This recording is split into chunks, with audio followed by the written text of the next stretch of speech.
Let's call this meeting of the Normandy Schools Collaborative in order.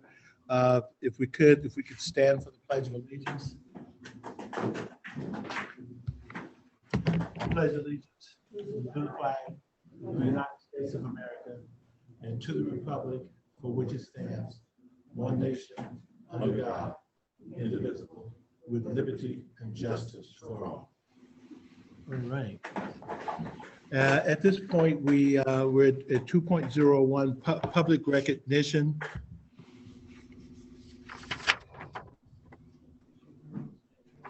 Good evening, members of the board, students, staff, teachers, and community. Can everyone hear me?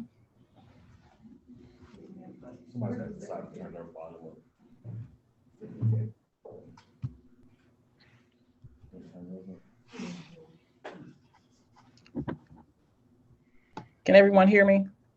I can hear you now.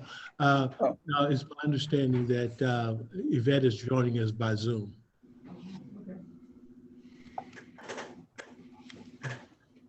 I'm going to go ahead and share my screen.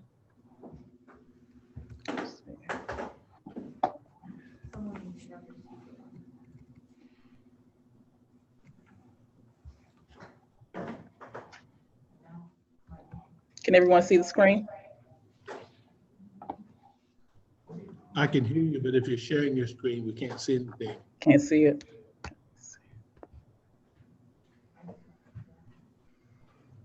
Can you see it now? No. Okay.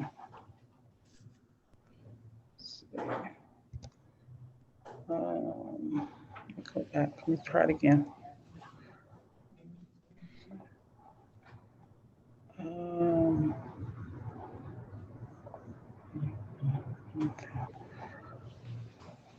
Okay. Can I come back? Sure. At this point, we'll come back to public recognition. At this time, we're at 3.01, which is the adoption of the agenda. Can I get a motion to adopt the agenda? So moved. Second. It's been moved by Karen Pierre and second by Sheila Williams. Is there any discussion on the agenda? All those in favor? Aye. Anyone contrary? The agenda is adopted as outlined. Next, we're at 4.01, which is superintendent's update. At this point, Marcus, go right ahead. Thanks, sir.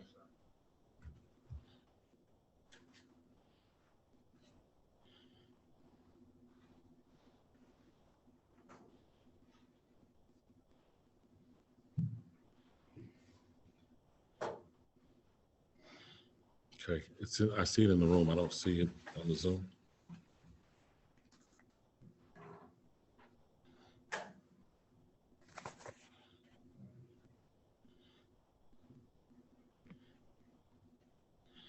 Yep.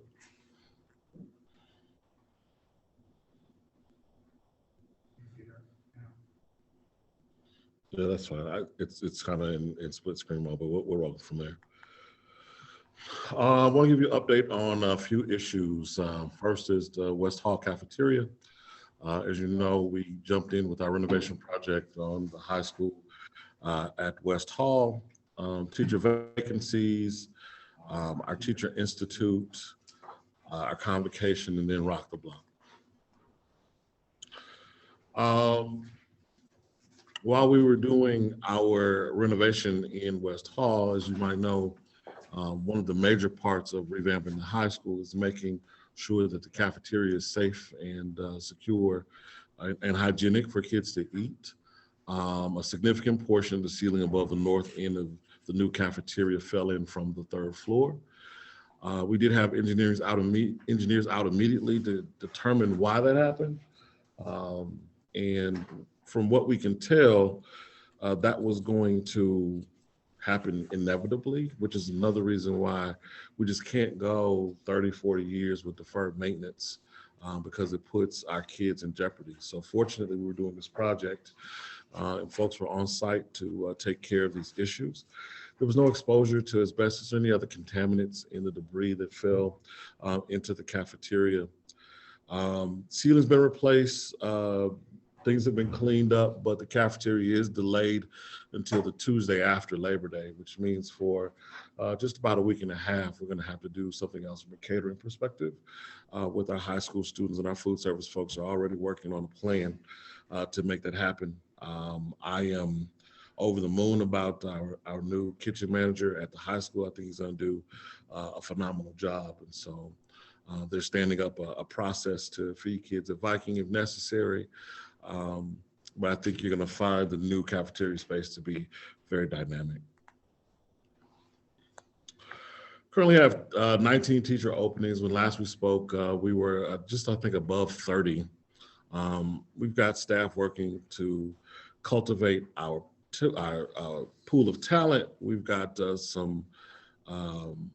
new teacher fellowship that we're trying to launch, our own version of Teach for America, to find folks who are degreed at the baccalaureate level with at least a 2.7 GPA. We believe in 18 months we can get them to be fully licensed teachers.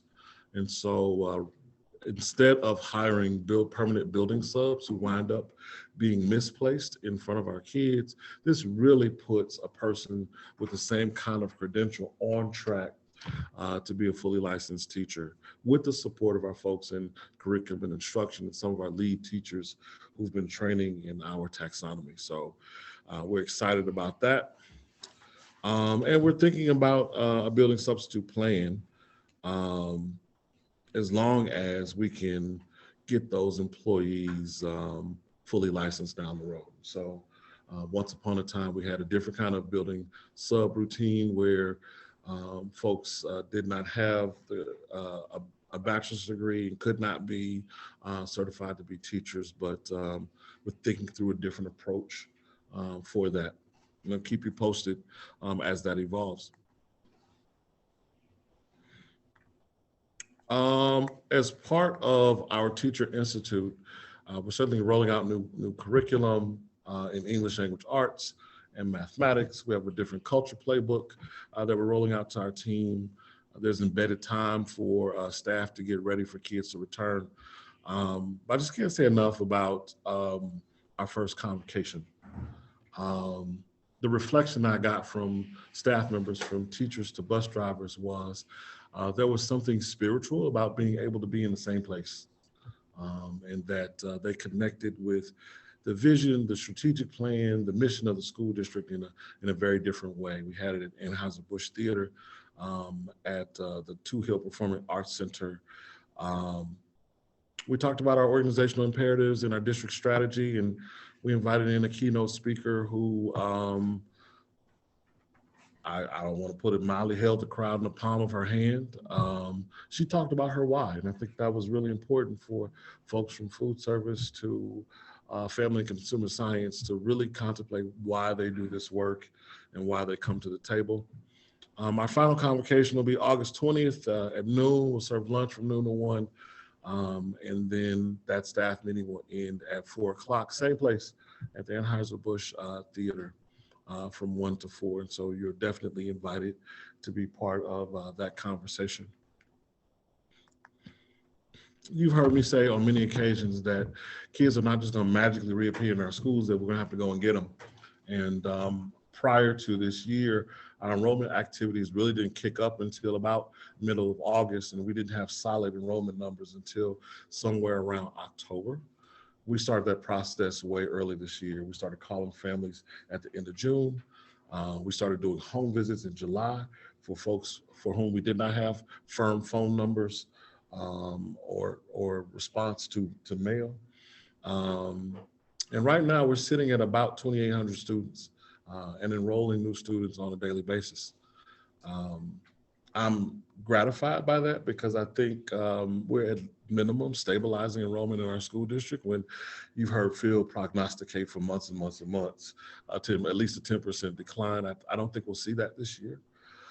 I am a little concerned that if we see great leaps in enrollment, as Normandy tends to in the month of September, either because people are just transient in that month or we've undercounted in the months before, that we'll have an enrollment problem that we will need to solve in a major way right at the beginning of the school year.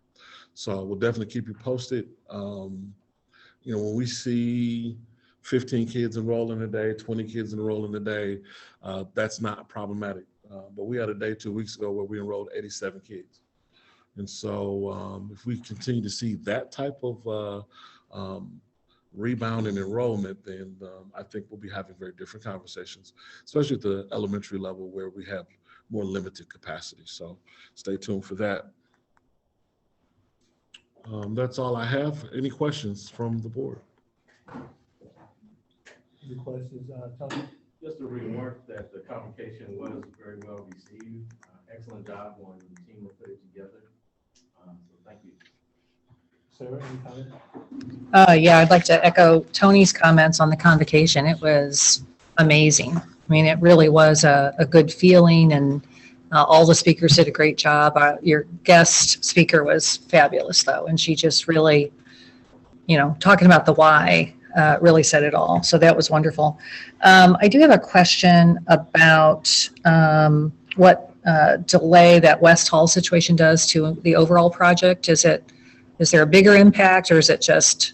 No, I mean, we were expecting the total delivery to be at the end of August. We're now in the second week of September. We'll make a decision tonight relative to the connector piece, and then East and Central Hall go out for bid in November, which will be better for us from a labor standpoint, from a price perspective. And so under the circumstances, I think we're still in good shape. Okay, and then on the new teacher fellowship, we had the issue with several of our permanent subs not being certified, and hearing from Desi about the concerns around that. What are we doing to really manage that closely, make sure that the teachers we have in the classrooms are equipped to be in the classrooms and have all the appropriate certification? Yeah, it's actually a little broader than our flex teacher issue. Certainly some of those folks were misassigned, but we had some folks who were assigned out of area, i.e. I'm certified to teach math, somebody put me in a science room and just let me go. And so we're still trying to work through that, because that, I think, has just been a long-standing process where folks, when they have a need, they put a body in there, and I imagine for good reasons, that person has a good rapport with kids. You need somebody who knows the building and the systems, et cetera. So that's not a critique. But Ms. Jameson and her team are pulling together some protocols to keep folks from willy-nilly being transferred into classrooms that they shouldn't be in. And I think we're stepping up to the plate in saying we accept as a district the responsibility of ensuring that you're on the path to professionalization. Versus, as Mr. Humphrey knows, looking up 4 years later and somebody we thought was on the road wasn't even on the road. And so we're cleaning up all of those processes to ensure that we've got the very best teachers in front of our kids. And we're providing them with the development and coaching to be good at Normandy, not just enroll in this program and bring us a license back, but given our taxonomy of effective teaching and quality, what kind of coaching and development do you need from us to be great for them? Okay, thank you.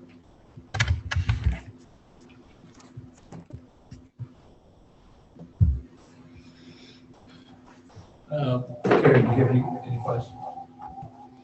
Oh, no, I had a couple of comments, but I did. Is that coming? Come on.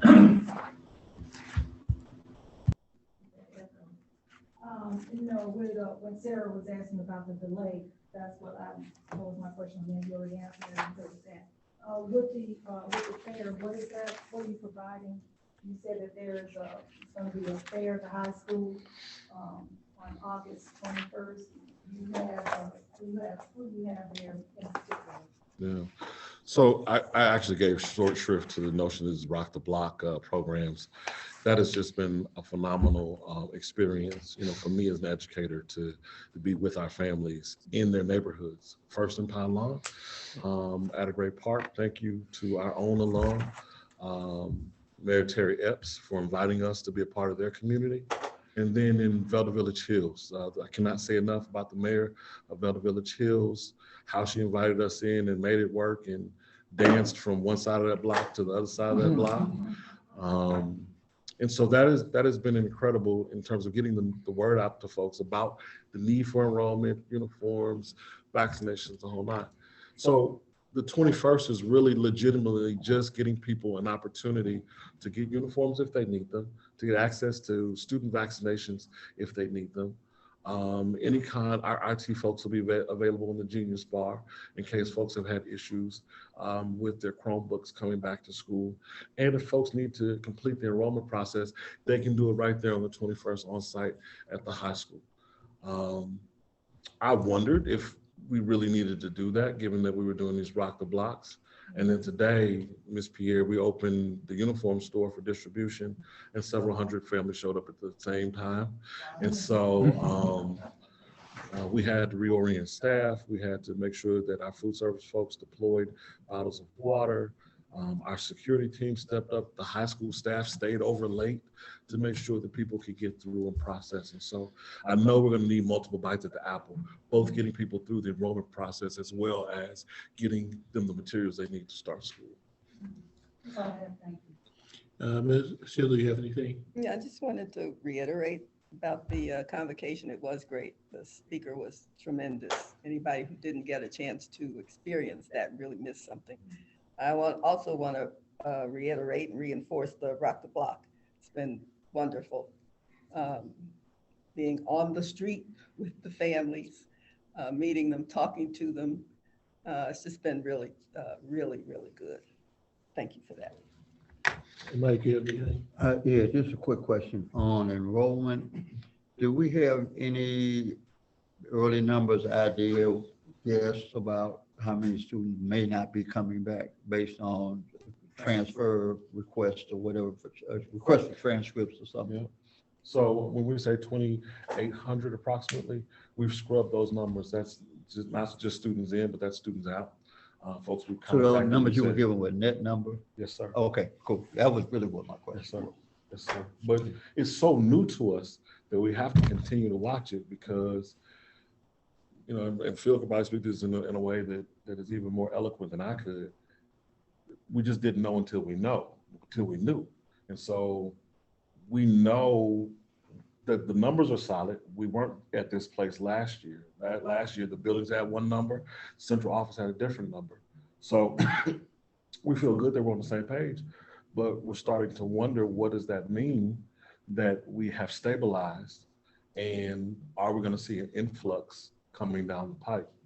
I don't think the indication is that we'll see an outflow of any significant numbers. So how do we get ready for, I don't think a tsunami, but definitely 5% increase, 10% increase. But that would be approximately 250 to 300 kids. That's right. Ron, you got anything for the superintendent? Yeah, just one question. Was there some way that we measured the impact of the calls or in home visits in terms of trying to attract more students for enrollment? Did we measure that, or do we have any indication? of So impact? the calls of home visits were on families that were already subscribed. And so it wasn't a recruitment effort. It was really, are you coming back? What can we do to get you through the registration process to make sure that your enrollment is solid for the year? I think the Rock the Block programs are doing more on the recruitment side to generate buzz and energy around new families coming into the district. I also think Mr. Roberts is a different buzz going on. I don't really fully comprehend of folks who are showing up. When I was trying to help folks get situated in the uniform line, I ran into two families who were new enrollees today, who were trying to get uniforms today. And so there's something else going on that I think we just want to pay attention to. Just a follow-up question on the Rock the Block and the enrollment thing. Since that's designed about recruitment, and I presume that means potentially new students who weren't here last year, let's say, maybe they didn't. What would be the option for a family if they didn't choose Normandy, didn't choose us? Their option would be either to pay for private school or to locate that child in another municipality where they could access a different school district.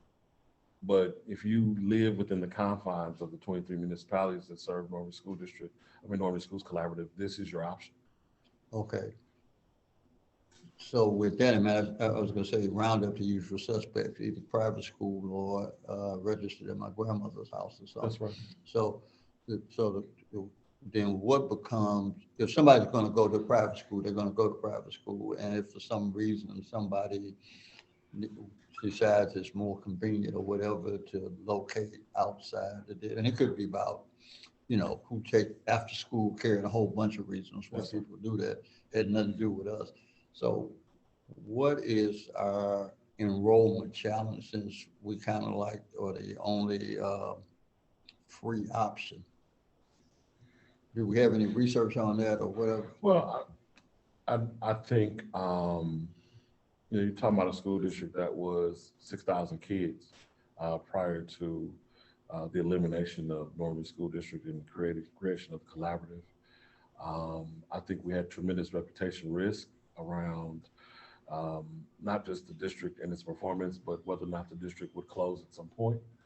I think as you stabilize all of that, you cause folks to contemplate, why would I continue to drive you into Ferguson or drive you into the city to go to school if around the corner there is a great option? And so I think you were with me, Mr. Humphrey, when Mr. Krameyer was saying that somewhere around 50 to 75% of kids who live in the district don't attend schools. Half to 2/3 is what he said.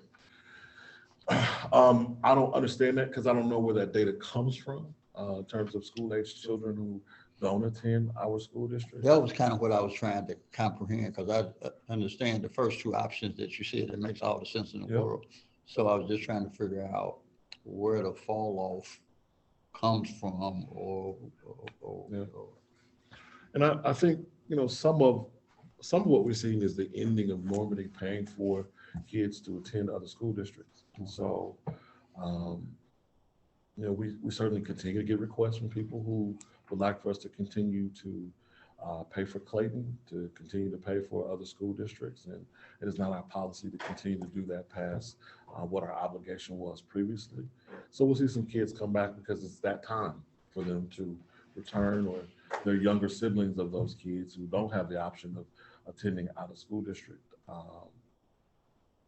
But I just think that one of the things that could be considered a strength and a threat is growing enrollment and how we intend to respond to that. Okay. Well, and I think generally, I would pretty much echo the sentiments of everyone as it relates to the convocation. I thought it was very well orchestrated. I thought the keynote speaker did a superb job of delivering the why. As a matter of fact, I've been to several convocations in the past, and that was probably one of the better ones, that I've attended. I would also say that when it comes to the Rock the Block, I know initially when we were in Pine Lawn, they weren't exactly sure what it was or where the dynamics were. And I know in talking to Mayor Epps after the function, his response was, having seen the result of this as a mayor, I would welcome you to have it anywhere in the city you want to have it. So, so from that standpoint, I think that was and likewise when you looked at the attendance, because the attendance was very robust, there was a good energy in the area. And then when we got over to Velvet Hills, it was even more energetic because of the fact that in their community, they don't have a park, and they're accustomed to doing block parties for the community. So they already knew how to set it up and how to make it successful. And it was a high energy event. And they look for, everyone I talked to says they hope that the event continues in subsequent years. So hats off to the administration for all the work you put into it, because I think it was a huge success. The last thing I'll say before I continue with the agenda is as we talk about the Normandy Next, we have to be laser-like focused on making sure that we bring Normandy to become a district of choice for any parents with children in this community. And so I simply say, as we're on a path of continuous improvement, as we begin to shape our own narrative and begin to talk about the things that we do well, I think we're going to see greater increases, but we must control our own narrative and talk about those things that we do well, as opposed to letting other people shape the narrative for us. So with that being said, I'm going to continue on the agenda. And just before I say that, my favorite subject is attendance. Everywhere I go, I talk about attendance. First day of school, we need to get everybody that's going to be in school. We need them in school because teaching and learning can't occur unless they're in the classroom. So we got to first, get them in the classroom, and then we'll work from there. We're now at item number 5, which is the consent agenda. Can I get a motion to approve the consent agenda? Can I get a second? Okay, Sheila has a motion. Karen has seconded. Is there any discussion on that agenda item? The only thing I want to bring to your attention, and I'm sure you've taken a look at it, is policy number BDDB. That's the one around the meeting agenda. And one of the things that we've done with that particular agenda is I want to make certain that board members are getting ample time to give their due diligence to review what administration has said. So in that policy, it simply says that all information coming to board members for consideration will come to board members 4 business days before the meeting. And so that gives you it gives you 4 days plus the weekend to be able to have time to look at that. Of course, I know with that change, it's going to cause administration to have to work a little bit differently, and we'll begin to work through that. And if we see that we have any challenges with that, we can always come back. But the intent is to make sure that everybody is very intentional around deadlines and information is getting into us in a way that we can actually, give our due diligence to really study it and come forward, with good questions to move the district forward. So we got a motion, we got a second. If there's no other discussion, all those in favor for the consent agenda? Aye. Anybody contrary? Okay, the next item we have is item for action. We're at 7. Well, just before we go to item for action, are we ready at public recognition yet? Okay, we're going to go back to 2.01, which is public recognition. Thank you, and good evening again. Good evening. Members of the board, students, staff, teachers, and members of the community. Tonight we have a different public recognition. The district was very fortunate to receive a significant donation for the Normandy High School Library. Sally Dobrins is a Normandy alumna, and she made a donation of $59,000 to the Normandy High School Library. Ms. Dobrins received her bachelor's degree from Washington University and her master's degree in library science from the University of Wisconsin. She spent her career as an elementary and high school librarian in the Webster Grove School District. She was an active member of Glendale Lutheran Church. And when she was young, she started reading more about the world. And then as she got older, she started to visit these places she read about. By the time she had to stop traveling at age 78, she had been on every continent in the world twice and many places in between. Ms. Dobrins moved on to the next chapter and at the age of 79 on September 11th in 2020. But as I mentioned, she made a significant donation to the Normandy High School Library. Something that was very dear to her heart was books, and she wanted to share that love of her reading with our students. Her niece reached out to us. She's the one who let us know. And she's actually on the call. I was going to ask her to say a couple of words about her aunt before we moved on to the agenda. Ms. Schobel?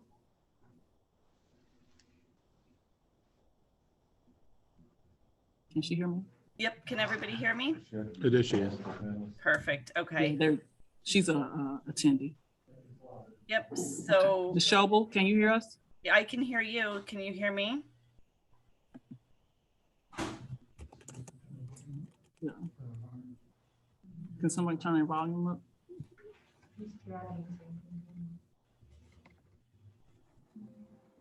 Hi, can you hear me? Yes, we can, Ms. Schobel. Perfect, okay.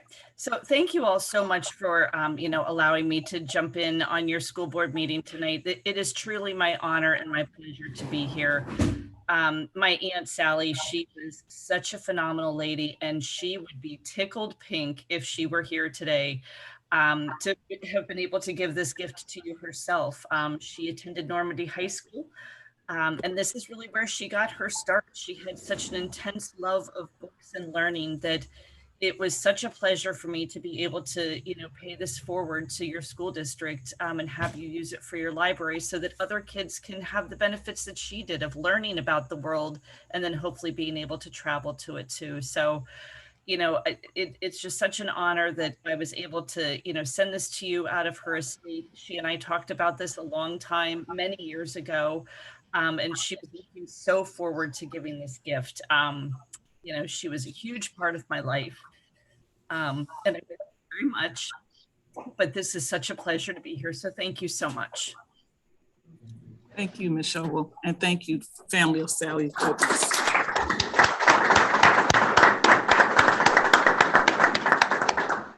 And that concludes my report for this evening. Okay, at this point, we're at item number 7.01, which is the approval of the Normandy Schools Return to Learn program. And I know that we do have a guest that's going to be joining us via Zoom, Dr. Newland. So at this point, Phil, I'll let you take it from here. Sure. Thanks, everybody. Tonight, we're going to formally present to you our Return to Learn plan, and Dr. Cheryl Harris is going to walk us through that. But before we go to Dr. Harris, we wanted to invite a special guest and a special consultant and team member who we've been working with for over a year now, Dr. Jason Newland. You'll notice on his email signature, it's not just MD, but it's also MEd. So he has a master's in education. He is a pediatric epidemiologist with a specialization in education. He's an excellent partner for us. We met him through Ed Plus. He had been working with a colleague of ours to advise superintendents on the best way to return to school last summer. And Dr. Newland met Mr. Robinson, and Dr. Newland was, he can speak for his experience with us, but he's been a partner with us each step of the way. Dr. Newland, we invite you to share your take on our current plan. I know you've reviewed it, and you've really been in the loop on all critical factors related to the plan. And if you don't mind, could you also share about our partnership with WashU BJC about the weekly saliva testing that your team offers? Yeah, thank you, Phil, and it's a real honor to be speaking to the board of Normandy. I have been blessed to be able to work alongside Phil, or Dr. Patelli, Mr. Robinson, everyone within the school district through this. Back at last summer, we were trying to figure out how we were going to do this, go back to school, and I think you guys showed how it can be done, as well as many members of our wonderful community in St. Louis. We have been a part, my team, or the team that I work with here at Washington University, partnered with CDC to really try to evaluate how do we keep schools safe and prevent COVID-19 transmission within schools. And there's no doubt that the return to school plan that'll be laid out in front of you today meets what we have found within our data to limit transmission in school. And those key things are number one, masking. And I should say before masking, now we have vaccination. So, promoting vaccines to all that are eligible, masking for everyone, even those who are vaccinated, especially currently with the rise in cases within our community is driven by the Delta variant. And then using, I think one of the important things, keeping people out or having people be accountable for if they're sick. So runny nose and cough or any cold symptoms, they stay home. And then we're accountable for each other so that we make sure each other, as we hear someone maybe coughing and having a cold, maybe we make sure that they've been tested. Then using distancing, though we learned with our projects as well as with others around the country that you don't need to be 6 feet to be safe. Actually, the masking provides more of that. And that if you can be at least 3, you're going to provide a lot of benefit. And even more recent data suggesting the mask is going to drive this. And the more we do that, the better we'll be. Having some ventilation is fine. Open windows stuff will provide extra. If you can be outside, yes, that helps. And all of these things have been incorporated into the plan that will be before you, and will provide a safe return to school and provide what is most necessary is that our students are with us in person. Because as you all know, and I have learned, school is more than just education that you guys provide, but it's also the support, the camaraderie, the life lessons that is learned by being together. Now, we've been blessed as well that the Normandy school community has welcomed us from Washington University and our team to work on a project. And this project is really geared toward understanding does testing and what kind of testing do we need available within our schools to help limit COVID-19 transmission. We've shown that without testing that you can keep it very, very low, but we want to see, do we need to do extra? And so we have partnered with Normandy and 4 other school districts within St. Louis County, which includes University City, Ferguson, Florissant, Jennings, and Pattonville, to work at a project where, number one, testing is available for the entire school community at all levels for students, staff, and household members. We have testing available at drive-up locations Sunday through Friday at different times. And Normandy is on Friday morning, but anybody from Normandy can go be tested at any of the other sites. It's a saliva-based test that's FDA approved, provides results within 24 to 36 hours, and that is available. Additionally, the other part of the project is of the 16 middle and high schools within those 5 school districts. The Normandy High School was randomized into providing weekly screening testing to students, staff, and the household members of the students and staff. It is volunteer basis, just need to go through a consent process, and then we'll be establishing the logistics that people will bring in this saliva test. It is not a tube up your nose. It is a saliva test on a weekly basis that we'll be providing. We call all positive results. We work with the community, and we've been doing that now since around May, and have done a number of tests within Normandy, and spent time in the school district with a wonderful team that I have, that is, members that have been members of the community, who reflect our community, which I'm pretty excited about. And so with that, I'll stop. I'm happy to answer any questions about the return to school plan, Delta variant, our project, anything that you guys feel you need to know about, I'm happy to answer. Okay, we thank you very much for that information. Tony, did you have any comments or questions for him? Sarah, Karen, Sheila, Mike? Oh my gosh.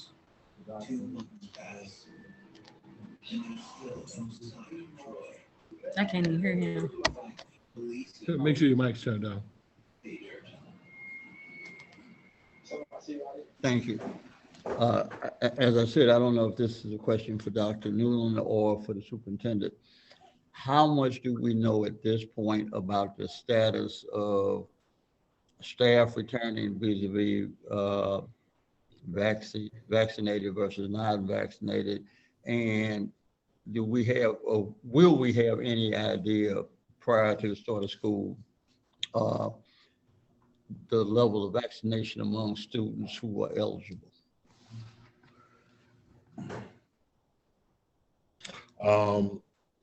First, thanks to this board, we do have an indication that most of our staff members have been vaccinated, given the incentive that this group put on the table, which Fox 2 is covering today. We know 62% of our staff have been vaccinated, and that number is increasing. We have another group of folks who have gotten the first shot and are waiting to get their second shot to be fully vaccinated. We are encouraging our kids 12 and up to get vaccinated, and so these next 2 Rock the Block events will have vaccination stations, thanks to our partnership with Affinia Health, and the enrollment fair on the 21st.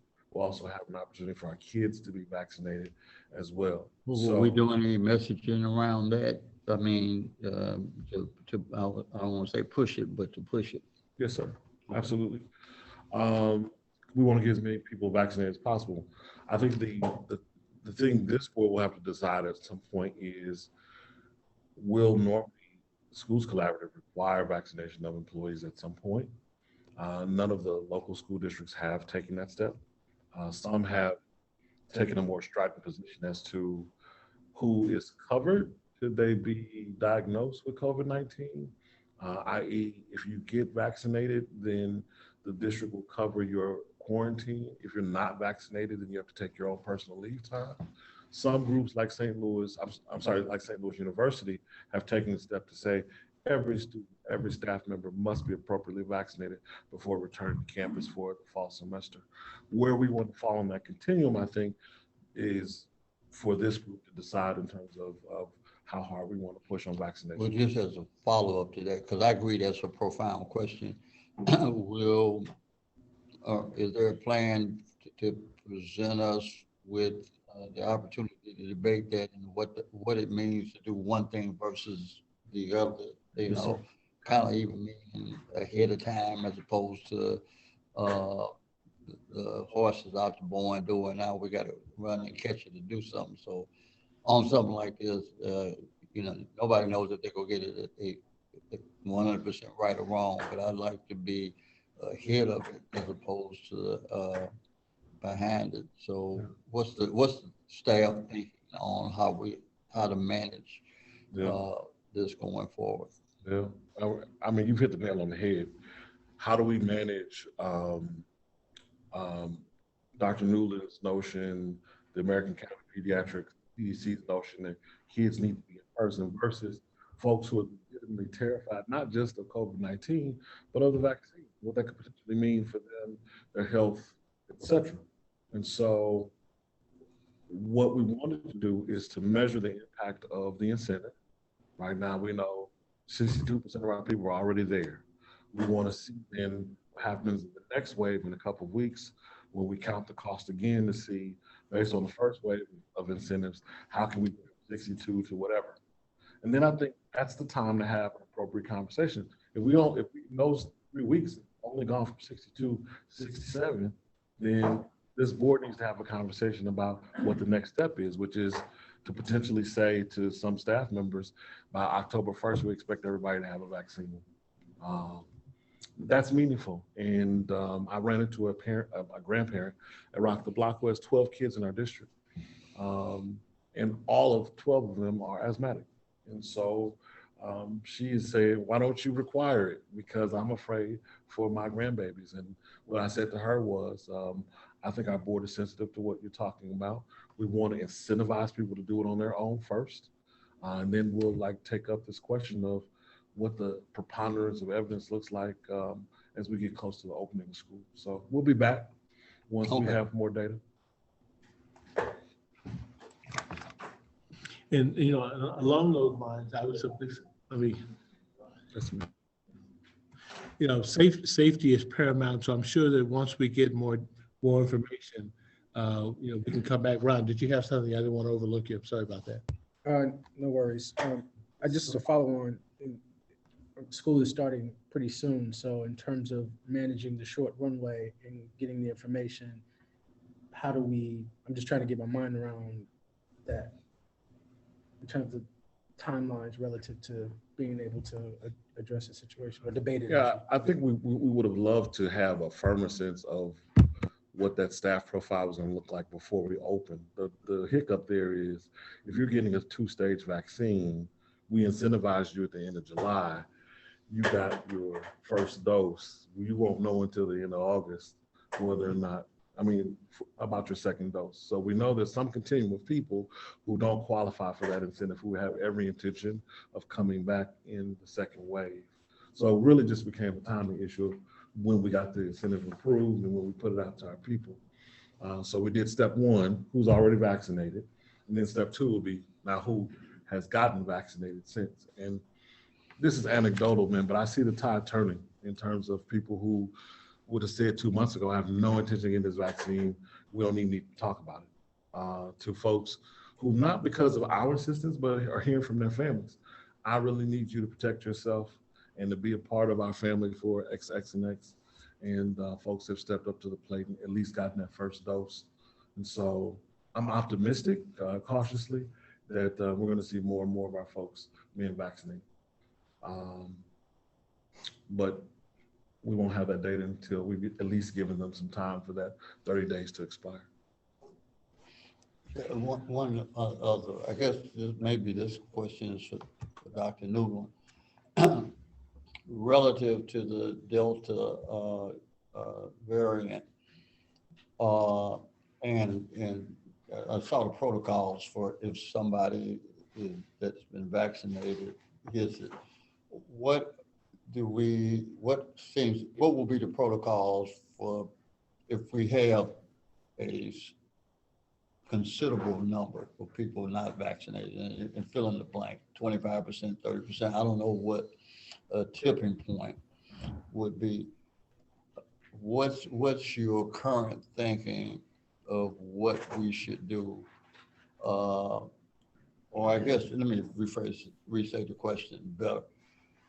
What's the threshold beyond which, if you don't have people vaccinated, what's the number where you really have to do something a little bit more aggressive or radical relative to protocols and isolations versus there's a number that says, okay, if you got this many vaccinated, you can probably do something a lot less aggressive or restrictive.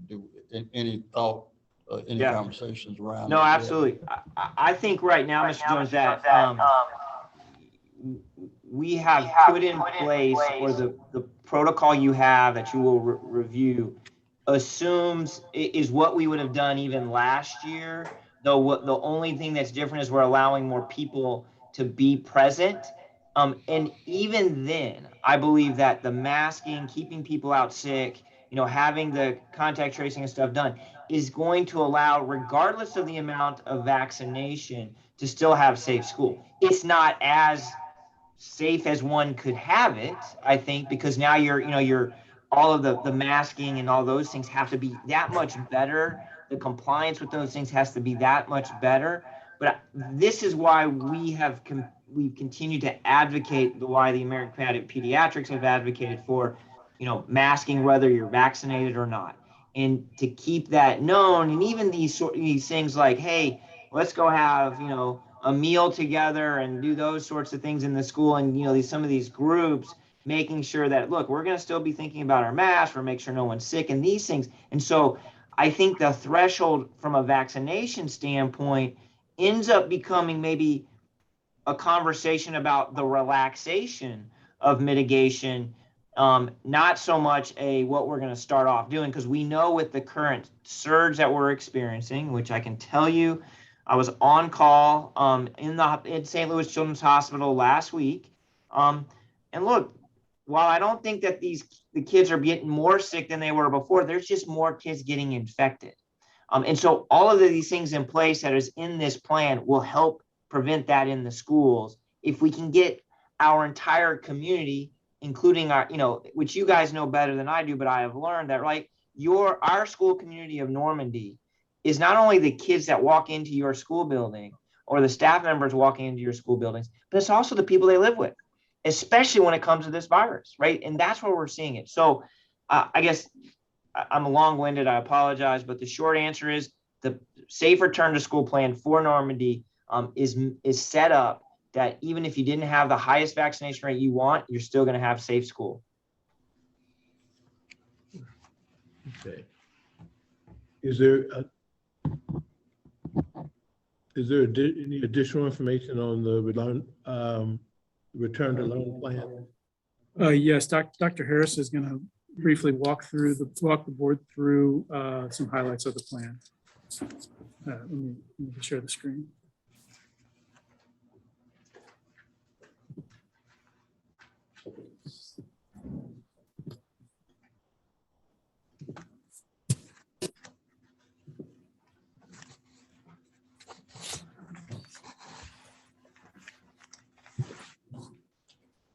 Good evening Good evening. to the board members, our Superintendent Robinson, staff and students. I'd like to just review with you of some of the things that we put in place to make sure that our school is safe as we begin school this year. At the onset of the pandemic, we did form a committee, and as we began to learn more, we began to do more to make sure our schools were safe. And so we launched a health and safety campaign where we made sure that we had the messages out on the website and signage and postage in the schools. We educated our staff and students on the safety measures of how to wear the mask, maintaining hand sanitizer in schools. All those things that you hear about, we made sure we did that at the onset of the pandemic and at intervals throughout the school year as school concluded. We have also made sure that our plan is on the website for public view so that students and parents are aware of the things that we're putting in place to make sure that we are safe. The staff and families can peruse that online on our website. One of the main mitigation steps that we'd like to take is the mask. Who's wearing the mask? We're going to have all staff and students, whether or not they are vaccinated or not, all staff and students will wear the mask. Where will they wear the mask? That's going to be on the school buses because those buses are closed in. So we want to make sure that they're safe on the bus. We're going to have them wearing the mask in the classrooms, in the hallways, and in the restrooms. Where are some of the exceptions? Naturally, when they're outside on the playground and while they are eating in the cafeteria. We will make sure that we are continuing to exercise the social distancing, which is 3 to 6 feet apart, so that helps us maintain more safety precautions. We've put in place a contact tracing method. Once we are notified that an individual within the staff has tested positive, we do an interview with that staff member to identify persons or staff or students that they have been around. We do a 2-step process. We talk to them the first day that we are aware of their positive state, and then we speak with them again on a second time, because sometimes when you first find out, you may not be conscious of everyone that you've been around. So we give them that opportunity to think about other people that they may have been around. We give them a second call the second day to make sure that we have included all persons, to include students and staff that they have been around for a time of 15 minutes or more and in close proximity. This means masked or unmasked. We contact trace all of those. Once we have that exposed personnel identified, HR sends a list to me. I make sure the nurses in the building receive that list.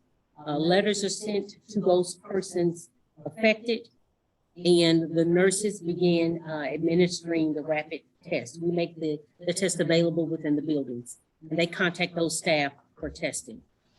The nurse gets the results back. The rapid test is a 15-minute turnaround for our results. Those results are sent to myself and to HR, and facilities are contacted so that the contaminated areas are sanitized. We have a quarantine process. CDC states that if vaccinated staff or students are asymptomatic and not experiencing any symptoms, they do not have to quarantine. It also says that they do not have to test, but we do allow our staff that are vaccinated an opportunity to test if they so choose to do so. Unvaccinated staff must quarantine for a total of 10 days from the day of exposure. Unvaccinated students have an opportunity to do the modified quarantine so that students may continue to attend school. They must remain masked, social distance, and they are limited to not participate in any field experiences. Excuse me, just what's a field experience, just clarification? Field trips. Okay, that's what I thought, but I just want to make sure. Field trips. And as you know, those are limited as well, based on which facilities are allowing students and schools to come in. They're even limiting the amount of schools that come to their sites for field experiences. Once we've taken or administered the rapid test to staff, or if the staff choose to have the test done outside of the school, when we obtain those results, there are 2 steps that we take. If they have positive test results, we do ask that they seek medical attention and quarantine for 10 days. 10 days is the time frame when they are considered contagious. So after that 10th day, they are able to return if they are symptom-free or their symptoms have improved, and if they are 24 hours free from the fever. If they have a negative test result, all unvaccinated staff, we're still asking them to continue to quarantine for the total of 10 days. Again, the incubator stage is the 10-day time frame, and so we want to make sure that we are maintaining safety for all staff and students and not exposing them to the possibility of another case. And so we do ask unvaccinated staff to quarantine for 10 days. They can return to work as long as they are symptom-free, and the vaccinated staff are not required to quarantine unless they are having symptoms.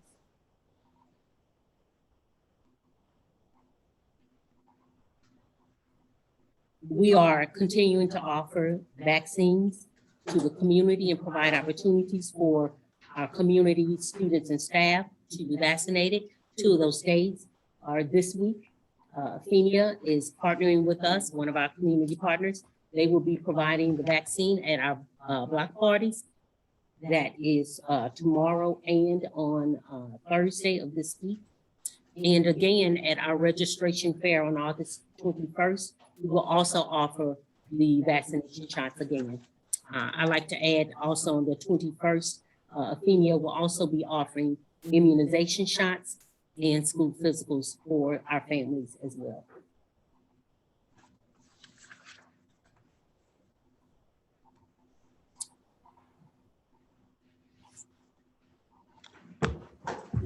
Is that it? That is All it. right. Well, thank you very much. Tony, do you have any questions? Yes, I do. I had a chance to visit a number of classes over the last month. Before entering, I received a question here. Do you all send that out to guests who are coming to the schools, or you have a number of delivery people that are making deliveries to schools, or service workers that are coming in and fix something? How do you handle that? We have our temperature check monitors at the entry of each of our buildings, and our security does stop them and make sure that their temperatures are taken. And I'll be honest, at the very beginning, we stopped all visitors and we asked those questions. Are you symptomatic? And we were specific. Do you have a fever? Have you had a cough? Are you sneezing? We asked those specific questions. As the numbers start to go down in the community, we pulled back, but we did continue to make sure that the temperatures were taken of those visitors. We also have limited visitors. We are not at this time allowing parents or visitors into the classroom, but we do allow the delivery people to come in. They're at a limited space in the buildings. They're not going through the buildings, and they're not approaching or visiting others. We also require that they do have a mask. If they do not have a mask, masks are available at every building for those visitors coming in. I'd like to add a nuance to that as well. We had a number of external partners that we shut down those external programs because the lion's share of our kids were at home last school year. We'll be inviting those partners back to the table in terms of YMCA before and after school programs. We have parents who need to drop off before we open, and they need to pick up after the school day has concluded. We'll be back at the table with before and after care that's necessary. Groups like Girls Inc., Boys and Girls Club, that play a critical role in some of our youth development activities, we'll also be inviting back into the schools this year. Last year, we didn't have those folks in the space because of community spread. Sir, do you have any questions? Karen, you got anything? Yeah. Reiterate again, how are you getting this message out? Because this is, what you put together, this is excellent. And I mean, it's just step by step, here's the contact tracing, here's the next step, and this is what we're doing, positive and negative. This is excellent. And where is all of this located? This is all on the website. At the same time, we will have our nurses. Our nurses will be on their staff meeting with the principals where they will go through the plan. They are also going to be in the classrooms, reiterating hand washing, teaching the proper way of wearing the mask, and any other things that are being necessary in terms of social distancing. They'll be talking to the students and staff about that as well. Thank you. Thank you. One other thing, we'll also, once it's approved here tonight, this will go out to families via the electronic newsletter, let them know that it's out there and where they can find it.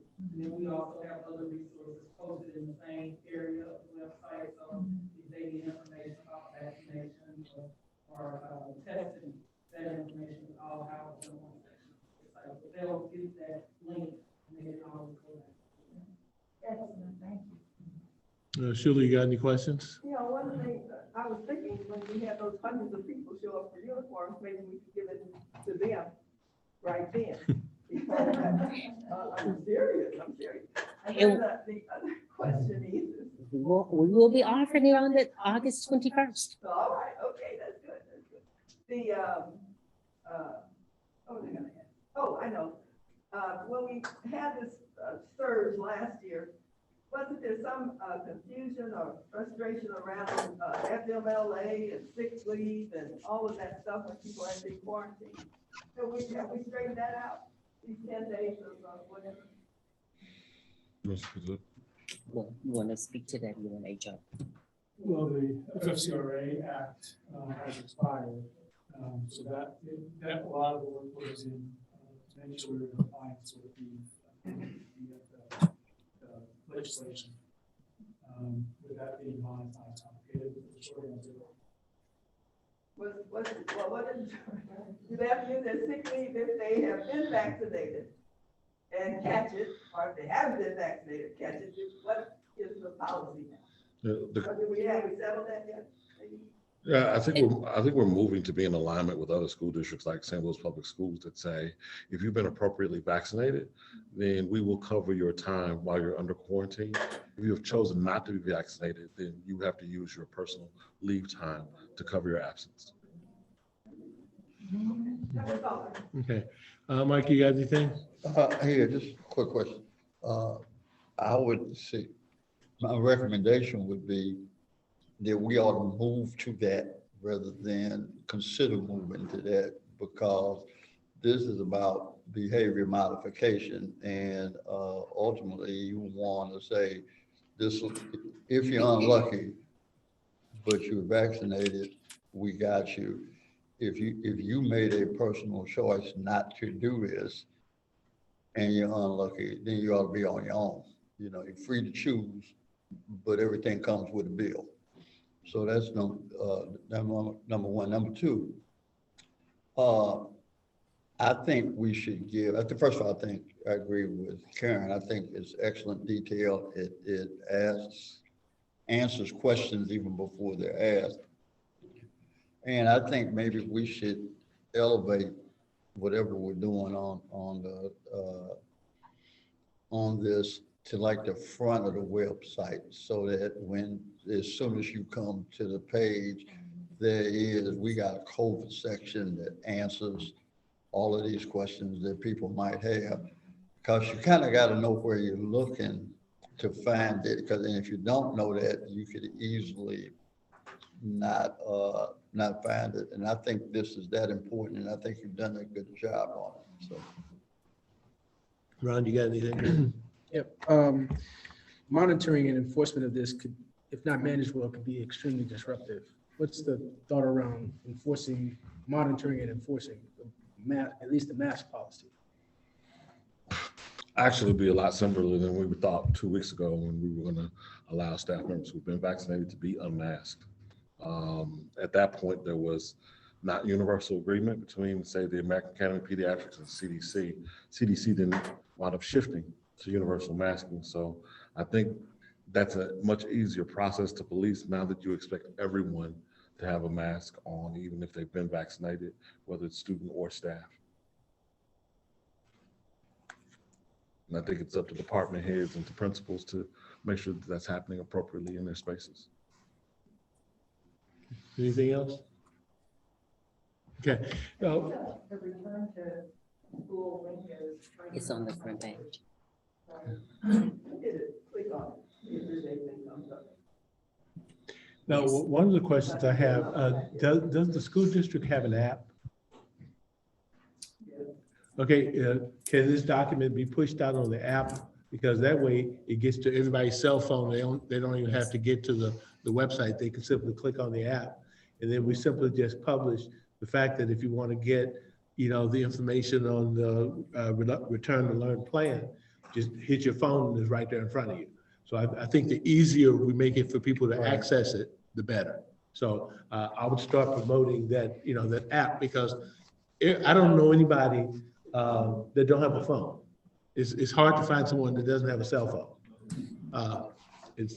I'm sure there might be a few out there, but most people do have one. I think that would be a good thing to do. Yes, sir. You can't get to it. The first list on the front page. Okay. It's on the front That's page, good. yes. But I also think to reinforce it, that the app, will be quicker to, you got your phone, you hit the app and you're right there. All right, at this point, we've had discussion around the approval of the Normandy School Collaborative Return to Learn Plan. And we,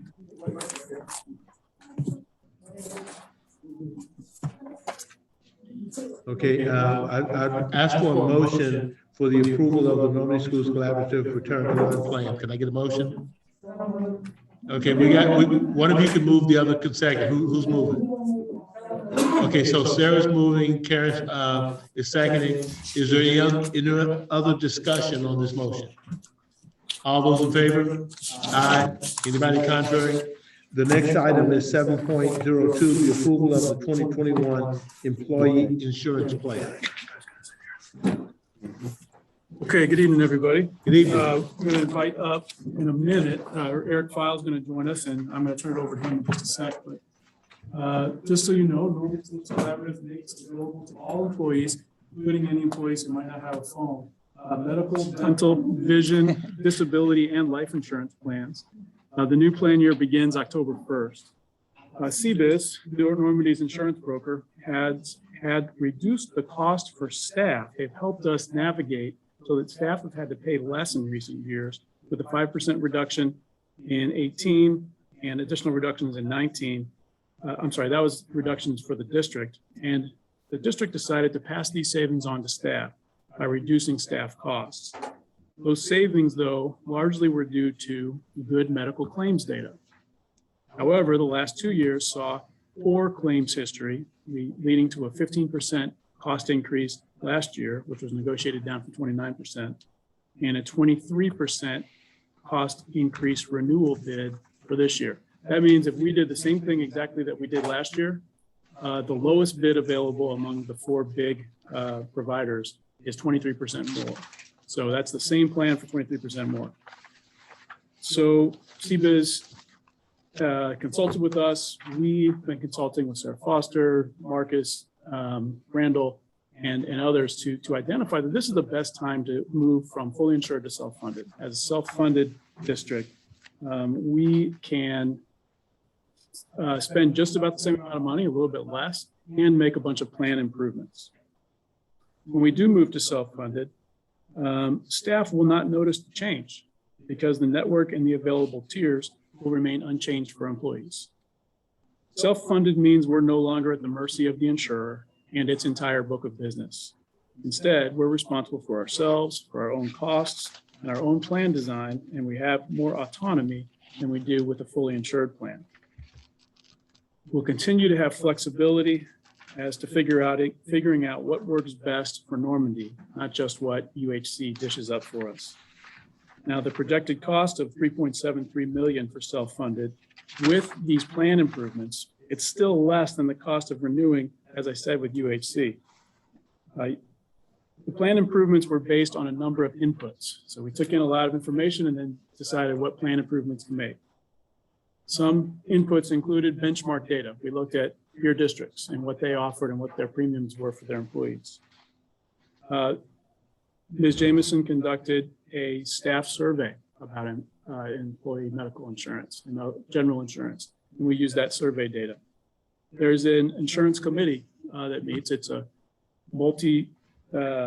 it's a diverse group that includes NEA leadership, representatives from custodial, secretary, operations departments. And also the superintendent aligned the strategic goal of ensuring that we do the best we can to attract and retain staff. He took that goal and said, we have a lot of staff with children and our rates are not good, especially for staff with children. And we feel if we strategically and decrease their costs in a way that are even more than staff without children, we can succeed more in attracting and retaining staff. So those were the major inputs. That's kind of the big picture framing. At this point, I'm going to hand it over to Eric, who's going to go into greater detail on the insurance proposal. Great, thank you, Phil. I'm Eric File. I work with CEDA's Benefits and Insurance Services.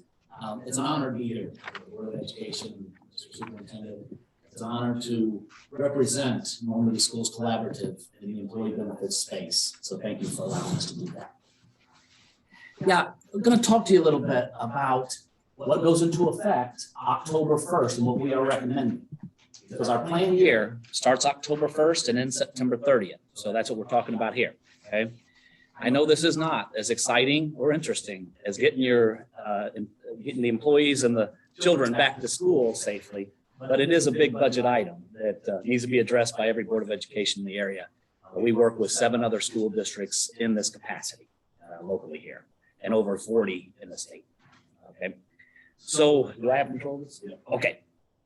Yeah, 23% increase on medical. That's above the average these days. Most of our groups are receiving 8 to 12.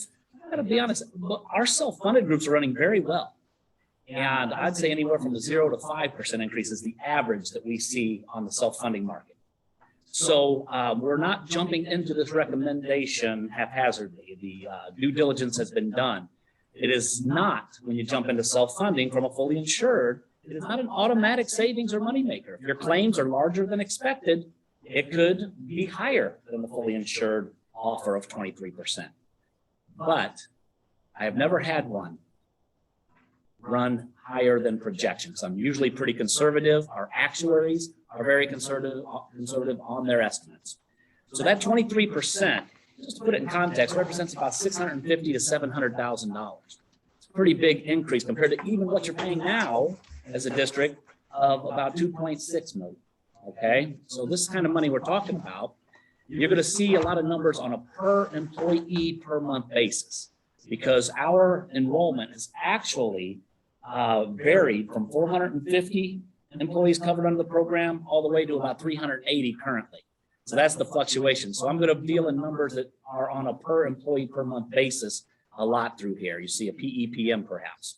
We did take it to market with the big 4, Cigna, Aetna, Anthem Blue Cross Blue Shield, and United Healthcare. Those are the big 4 carriers that can offer a fully insured program these days. And that's all there is in this area when you're looking at A-rated companies. And the best we had in compared to the current United Healthcare at 23% was 29% for Anthem. So not a whole lot of leverage there that we can go back and negotiate. So we said, how can we do better than 23%? And why would we be at the mercy of a 23% increase when we think we can do better on our own and have more flexibility and less cost? So we have been reviewing for the past few years going self-funded. It didn't make sense the first couple of years we looked at it, but this year we believe it does. And I think you'll see with some numbers here why we believe that, okay? Cool. Yeah, just to, I call it self-funding 101. On the left-hand side, we will pay a TPA, a third-party administrator. In this case, it's going to be United Healthcare because we've been with them. Like Phil said, it's going to be transparent to the employees. So we thought we better make it as simple as possible, especially for the employees, and get used to being self-funded with the administration. So we're going to pay United Healthcare to administer our program. And they're going to provide what's in the middle there, their network discounts, their claims management programs. They'll adjudicate our claims, track our eligibility. We'll use all their cool tools online. And they're going to accept any one single member's claims over $125,000. That's called specific stop loss protection, okay? And then they're also going to protect us from any catastrophic year as a whole. So they protect us both as on a member level and if we have a totally terrible year as a whole, okay? And that's called aggregate stop loss. So all of that is going to cost Normandy $135 per employee per month. That is a very predictable expense. We know we're going to get that bill every month, okay? $135 comes to about $650,000 a year based on 400 employees covered. That's the small part of the cost. If we don't have one single claim, prescription, medical, or otherwise, we know we're going to pay $650,000, okay? But on top of that, on the far right, we're also going to pay our own claims up to that $125,000 threshold. That is projected to cost us $685 per employee per month. Okay, that's about 3.1 million. That's the big piece of this pie. That's 84% of our projected cost. And I always say projected, because that's an unpredictable cost. All right. So my formula as a math major is fixed cost plus claims cost equals total cost. And that total cost is about $820 per employee per month, between 3.7 and 3.8 million. Okay. You can ask questions throughout, but there is a place at the end to ask questions too. Now, some advantages of self-funding. There's no state premium tax. Right off the top, we know it's going to be 2% savings because in the state of Missouri, there's a 2% premium tax approximately that we pay in every fully insured rate. We're not pooled with a book. Now, that could go against us or it could go for us. But based on what we see with our current utilization patterns and what United Healthcare is predicting, we see a big, vast margin there. A couple other things we won't pay. We're not going to pay United Healthcare's profit margins. We're not going to pay their actuarial margin where they build in a little extra on the fully insured in case they're off of them. Okay, so all of that comes to about 5 to 7% in savings. And when you're talking about 3.8, 3.9 million, that's quite a bit of savings right off the top. We can also control our own dependent factors, which means we control the rates, not United Healthcare. So it's a lot more flexibility in the direction that superintendent wants to go and alleviate some of that cost for the dependents, because it's the dependent cost that the employees pick up, whereas Normandy picks up the employee only cost. So we have more flexibility in paying more of that cost as employee and letting the dependents either not have an increase or, in the case of this year, have a nice reduction in cost. Okay. Flexibility in plan design. We don't have to listen to state mandates like we do in a fully insured plan. We don't have to go by the cookie cutter type of plans that United Healthcare, Anthem, Cigna, and all have. So we can name our own plan. We own it. This is ours. Okay. So we make the rules and we develop our own plan design. Now, I don't want to veer, I wouldn't recommend veering too far off of those state mandates. Okay. So we're not going to, but we can in the future. We can make decisions based on our own utilization. And like I mentioned before, we control our own premium rate structure. All right, here's some of the basic data just to let you know how we have been running for the past 12 months. And this is the most recent available from United Healthcare's system. So you can see it dates back to May of 2019, and it takes us through April of 2021. The first column there is the number of members. That's total membership, every belly button, every spouse, every child, and every employee and every retiree we have on the program. Those fall in that members column. The number of subs means subscribers. That's another name for employees, but we don't just have employees, we have retirees, right? We have COBRA beneficiaries. So subscribers is another name for employees. When you add their dependents onto that, that makes members. Our premium. Of course, premium self-explanatory. This is on our medical and prescription drug coverage to United Healthcare for the past 24 months. So the premium paid in, and then they are 100% responsible on the risk, whether it be medical or prescription drug payments, which equal the total payments. So if you do the math and you say, okay, premium paid in, claims paid out, our claims premium loss ratio is on the far right. And as you can see, had we been self-funded over the past 24 months, we probably would have lost in the deal. But here's what we got to look at. Not what we've been paying, but what United Healthcare is asking us to pay next year. You add 23% to these premiums, all of a sudden that loss ratio looks a little bit better. And take a look at our experience since October 1st of 2020. Our past 7 months, we've run pretty well. We had 1 month over 100% loss ratio. That was November. But every one other than that in the green looks pretty good. That's why I think it's a good time when we don't have much better options with United. I think it's a good time. And we've been wanting to do this anyway to kind of have more control. So, you know, with the benefits of an improved, enhanced program and the most recent claims data being advantageous, I'm very confident that we're going to look pretty good compared to the fully insured renewal. And just a couple other things here, because when you look at this, we have had pretty good luck the past 4 years in negotiating the renewal. Other than last year when we had to take a 15% increase, but that 15% was picked up by Normandy 100%. The employees did not see an increase last year either. So very generous, not only looking forward this year, but past 4 years to the employees. When you're looking to project forward costs, you got to look at costs that are coming off your risk.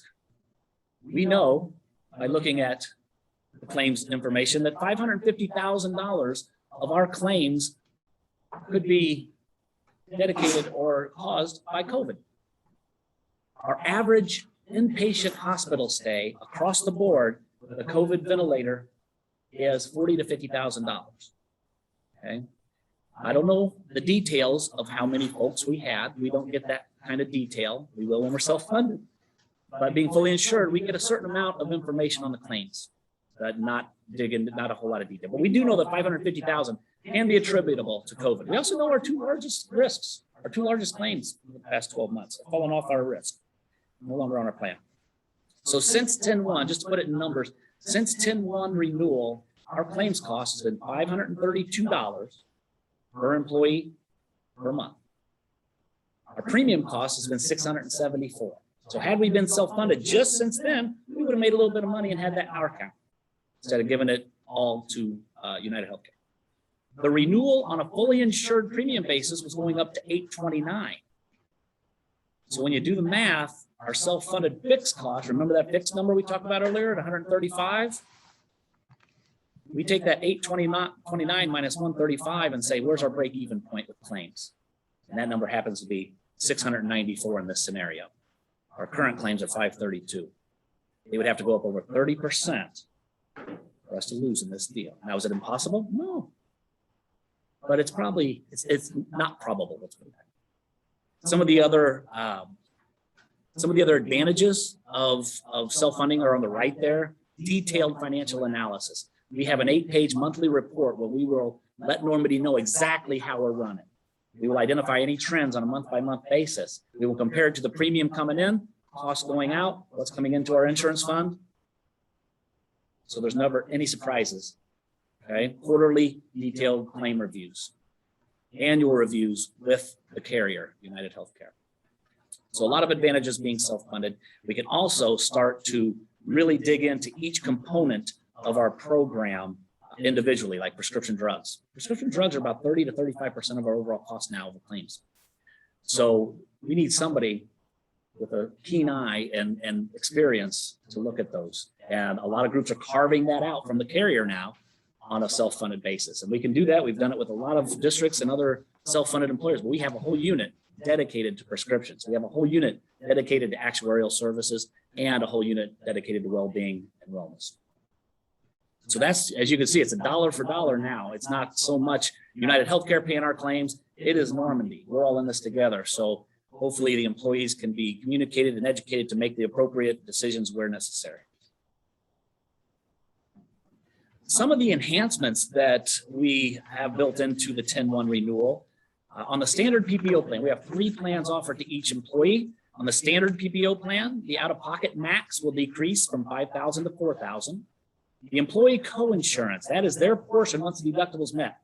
The employee co-insurance will be reduced from 20% to 10% after that deductible is met. And then the prescription drug co-pays will change tier 1, tier 2, tier 3, 20, 45, 80 down to 10, 40, 80. Our premium or buy-up program, the co-pays on an office visit basis will change from a $25 primary care down to a $20 and $50 specialist down to a $40. This kind of was directly from the committee that we talked to. They thought their specialist co-pays were a little high, and somebody that goes 6 to 8 times a year because they have certain condition, they thought that the $50 was adding up pretty quick. And then the HSA eligible plan, we're hoping to get some more folks in there. We are increasing that deductible from $25 to $3,000. Now you might think that is not a good idea, but we do that because of the IRS guidelines and allows that deductible to be something called embedded as opposed to non-embedded. Embedded means if one person meets that deductible, that means they've met their deductible for the year, regardless of family coverage. Non-embedded means if you have family coverage, you have to meet the family deductible of 5,000 before anything's paid out. So it's plus with the district now picking up $50 per month and putting that into the HSA for the employee, that's $600 right off the top. Huge advantage. I think we're going to see that 33 people jump to hopefully 50 or 60 and build as years go on. Okay. Excellent enhancements though. So the recommendations remain, and I think Phil spelled this out, change to a self-funded arrangement, make the discussed enhancements. We also, at the direction actually of Sarah, she asked about an EAP and employee assistance. We always had something baked into United Healthcare, fully insured rate.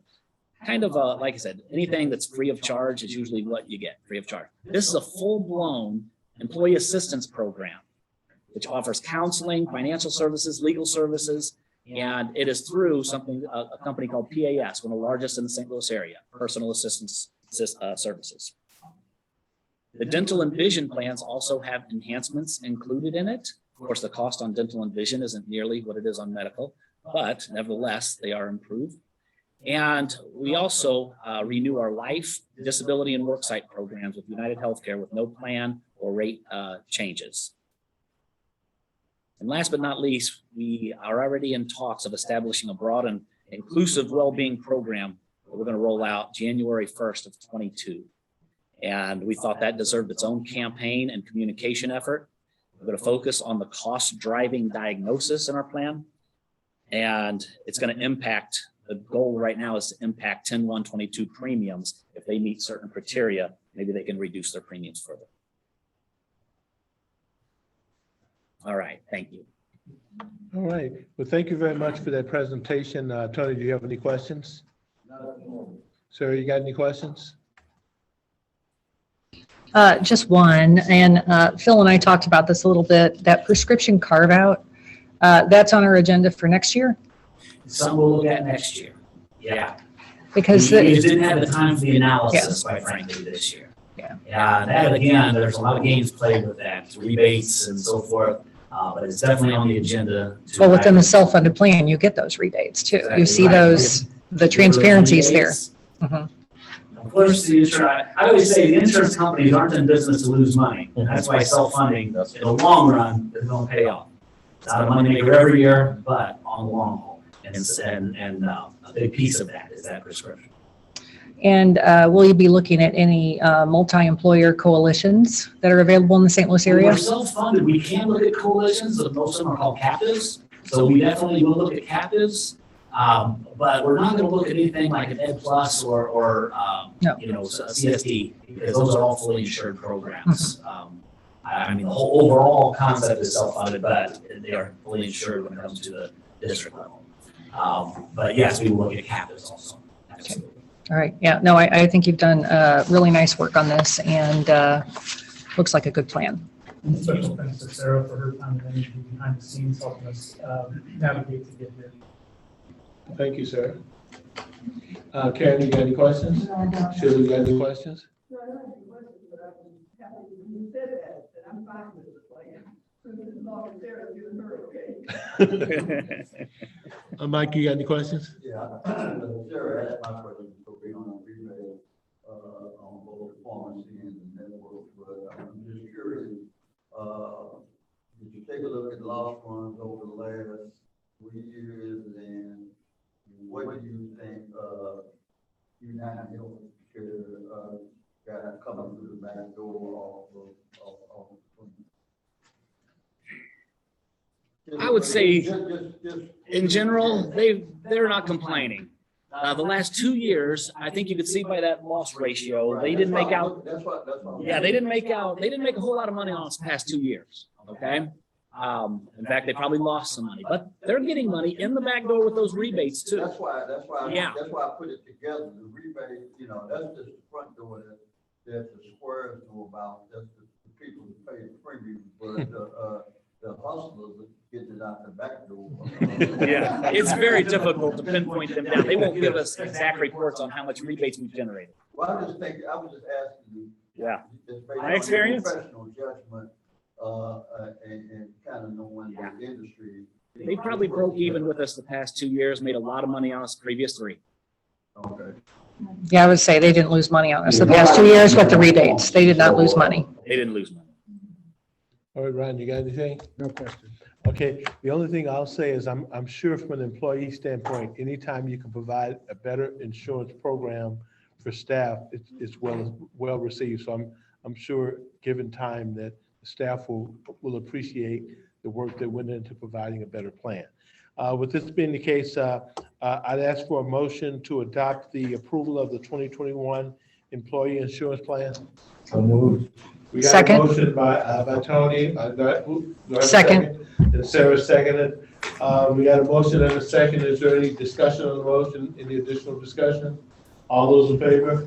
Aye. Anybody contrary? Okay, it's approved. The next item, number 7.03, selection of general contractor for Prop B Secure Connector and Welcome Center. Okay, Mark Booth, KI is going to join us in case there's some questions as we walk through it. The original Prop B improvement plan, Normandy High School, really prioritized the completion of the secure campus connector. To address the safety and security of students and staff, security staff identified that there is 4 handguns brought onto the Normandy High School campus between the start of school and when we left for the pandemic in March of 2020. Staff and students through survey results said that safety was a priority, and therefore we prioritized the completion of the connector as part of the Prop B work. On July 22nd, GC, general contractor, submitted bids for the work on the secure campus connector and welcome center. The next day, Marcus Mooney, CM, construction manager for KAI, our architect, Carrie, myself, and Randy Shipley interviewed each of the 3 general contractor bidders about their proposals for the construction of the connector. The interview team confirmed that each bidder was considered reasonable, was considered responsive and responsible. The lowest bidder, Hankins Construction, beat the second lowest by just under $200,000.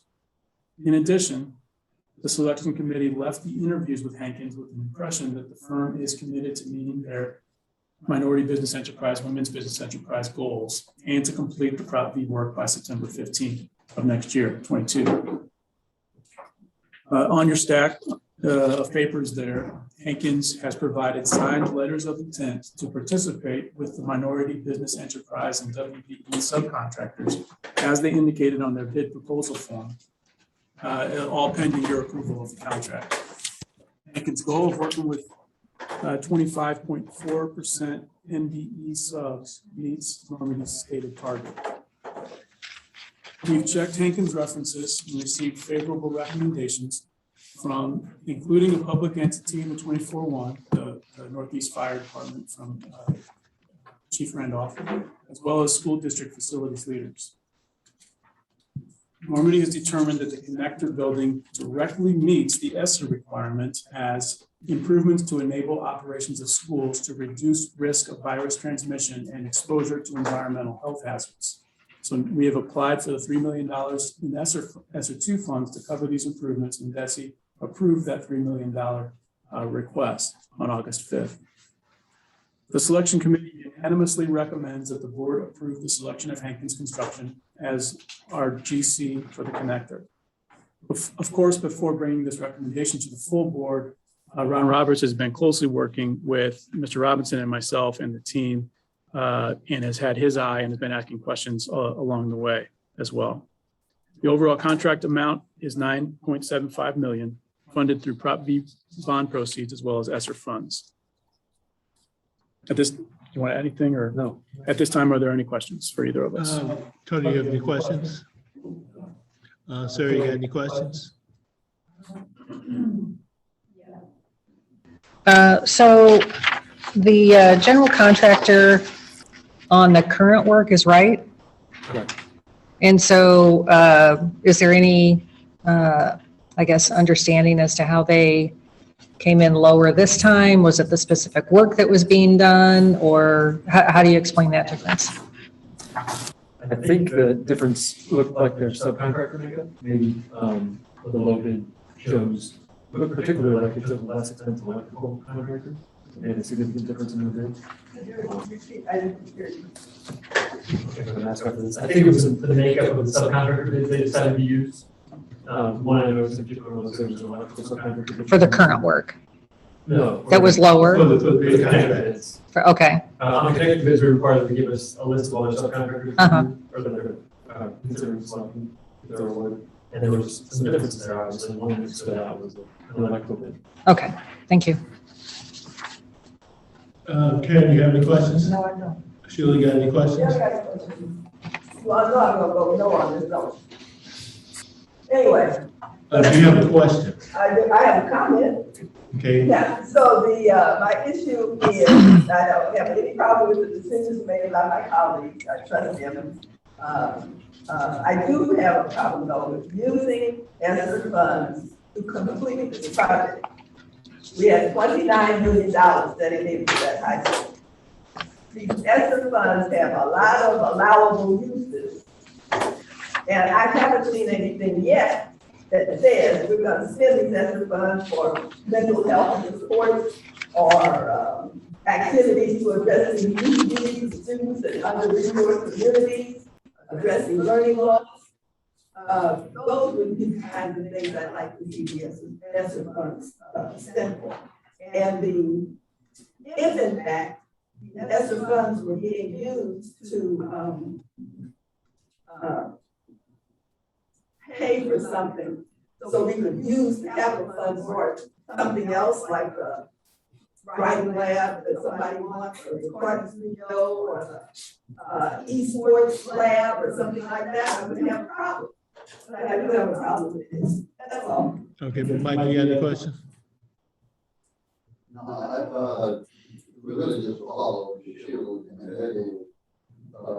I don't have any context for the project, I don't have a comment on that, or money, but I would like to know more about the extra money that we got. You know, how much is it? How much have we spent? What have we spent on? And what we thinking about relative to the unused amount going forward? And that would be the question more there that you can do the $3 million kind of raise. I'm not in a position to make that, so I'll vote with you. Ron, you got any questions? No questions. Okay. I don't necessarily have any questions, but I do pick up on a comment that Sheila had made, and that's around the issue of learning loss. And when you think about the fact that our kids have been out of the classroom for an extended period of time, it would be good to find out if there's other ESSER monies in the hopper, how can those be focused towards learning loss? Because at the end of the day, school districts are about children. And so we have to make sure that we're focusing in on the children's needs. So I would ask that you take a look at any future ESSER funds that we have coming and address the issue of how to support learning loss as a part of that process. Other than that, I don't have any other comments. Can we get a motion to adopt the selection of the general contractor for Prop B Secure Connector and Welcome Center, that bidder being Hankins with a bid of 9.750. Can we get a motion? We got a motion by Ron and a second by Sarah. Any other discussion on the motion? All those in favor? Aye. Anybody contrary? Okay, please note one no vote and the other 6 are yes. At this point, let's move to item number 7.04, September date for tax rate hearing. Phil, if you'll give us a little bit on that. So we're required to hold a public hearing regarding proposed tax rates each year. Specifically, the law requires us to hold the public hearing on the proposed rates of taxes at which citizens shall be heard to their approval. The governing body shall determine the time and place for such hearings. So we wanted to make sure that it's very public when we're going to hold that tax rate hearing, as it is every year. The district admin recommends Tuesday, September 28th at 9 a.m. Right here, and it could be by Zoom if folks can't be here. But if a different time and date is preferable to the board, any date between September 23rd and September 30th, it should say 2021, would work. It's due to the county collector of revenue on October 1st.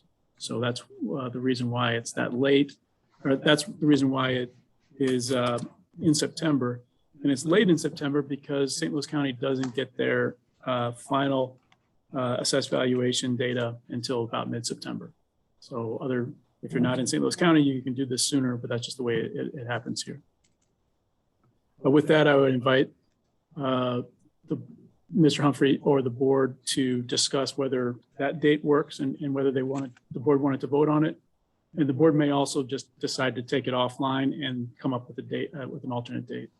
Well, at this point, September 28th is actually a Tuesday. What's your pleasure? Is that a date we can accommodate? I know my calendar is clear. All we need is a quorum for it if we don't have everyone. Sarah, are you available? Okay. 9 a.m. Karen, are you available?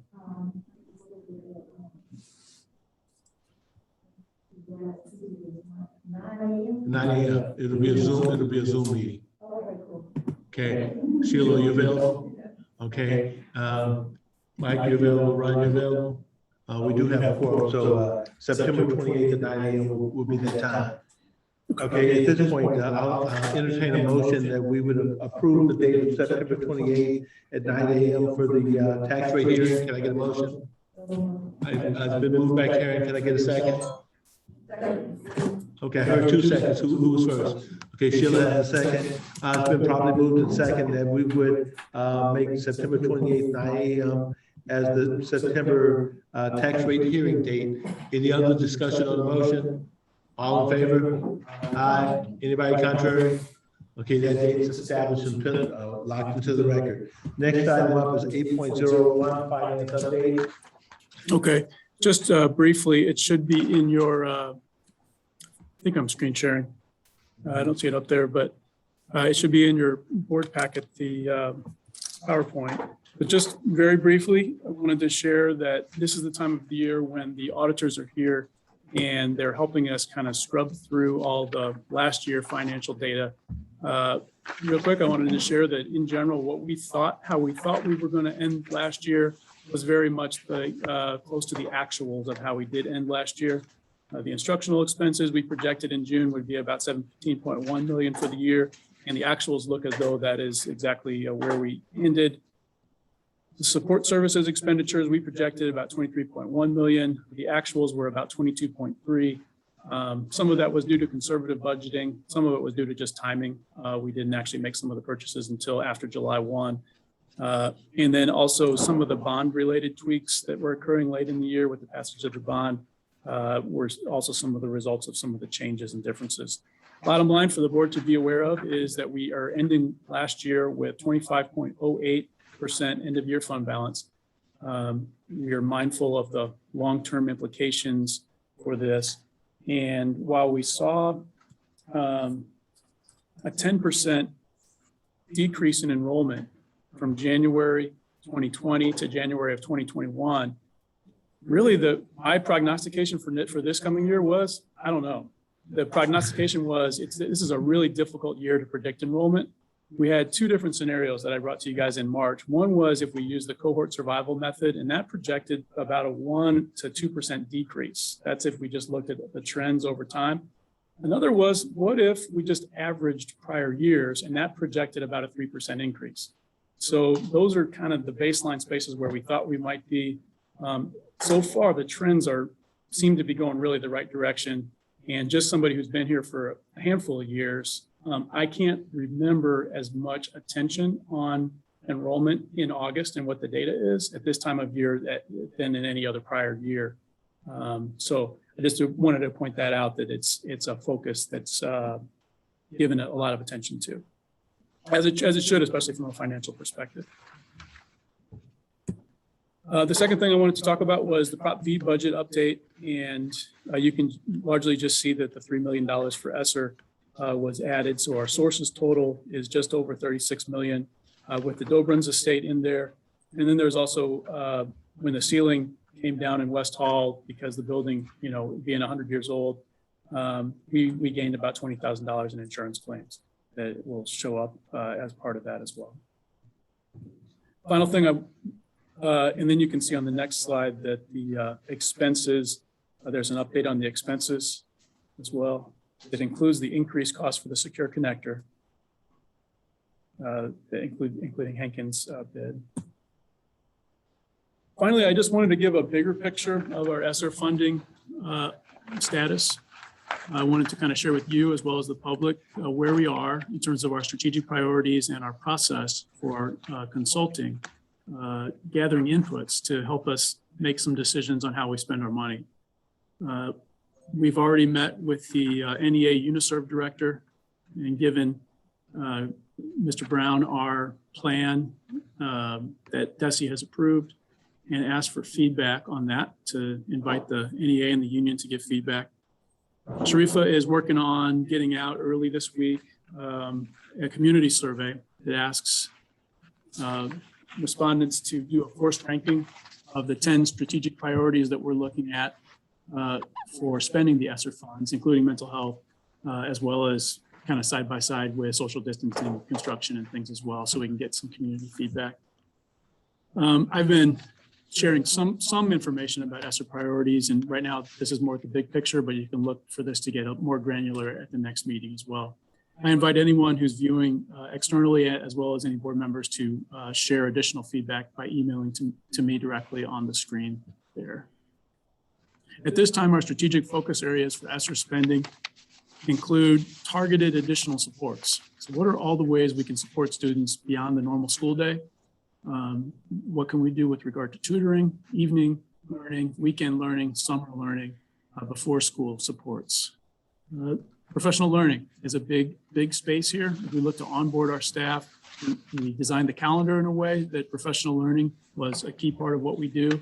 And that is being funded in large part by ESSER because that's going to address learning loss. Because we believe that when our teachers and staff are most well prepared to meet the needs of our children, and when our teachers and staff know how to implement the culture changes that are coming about and the cultural manual and guidebook that's here, then we're most ready to address learning loss as well.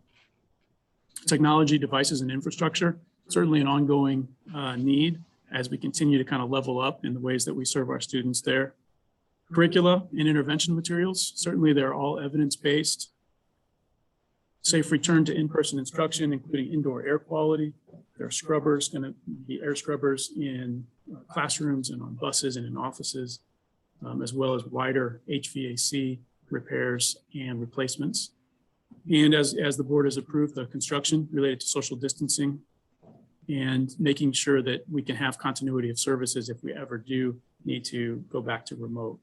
And certainly 20% of our ESSER 3 funds will be allocated for lost instructional time, including some of those strategic focus areas. I look forward to sharing with the board the results of the survey when they come back within about the next week. And then the ESSER application will be due in about 2 weeks. And that's the progress for ESSER 3. There's the 30 million for ESSER 3, and we are in the 12 million for ESSER 2. We really are looking to kind of zoom this out. You don't have to spend it until 2024. And we're looking at how we can make sure this covers multiple years. So this school year, we're really looking at ESSER 2, this budget for ESSER 3, but we're going to be looking beyond this school year. All right, this time, are there any questions?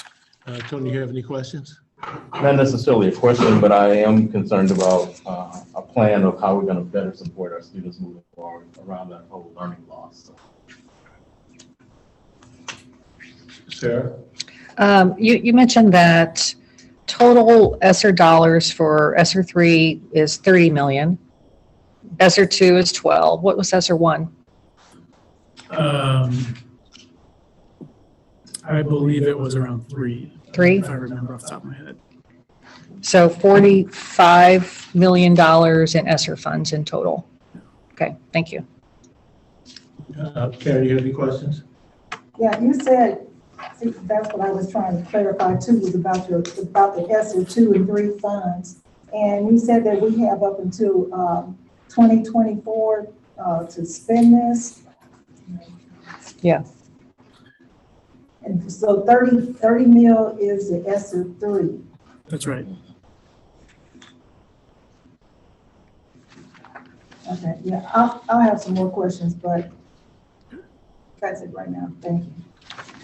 Shirley, you have any questions? You said that the bulk of the money, ESSER money, is being spent in 2021, this year? So ESSER 1 is that 3 billion is pretty much spent. That was over the last couple of years. ESSER 2 is looking at this year and next year. Oh, and next year, okay, so that $12 million may move over into. Yes, next year. and beyond. And the 30 million will pick up from there. Right, probably won't touch much of it, if any, soon. Okay, and then the other comment I want to make is on page 4 of last month's, May's finance update.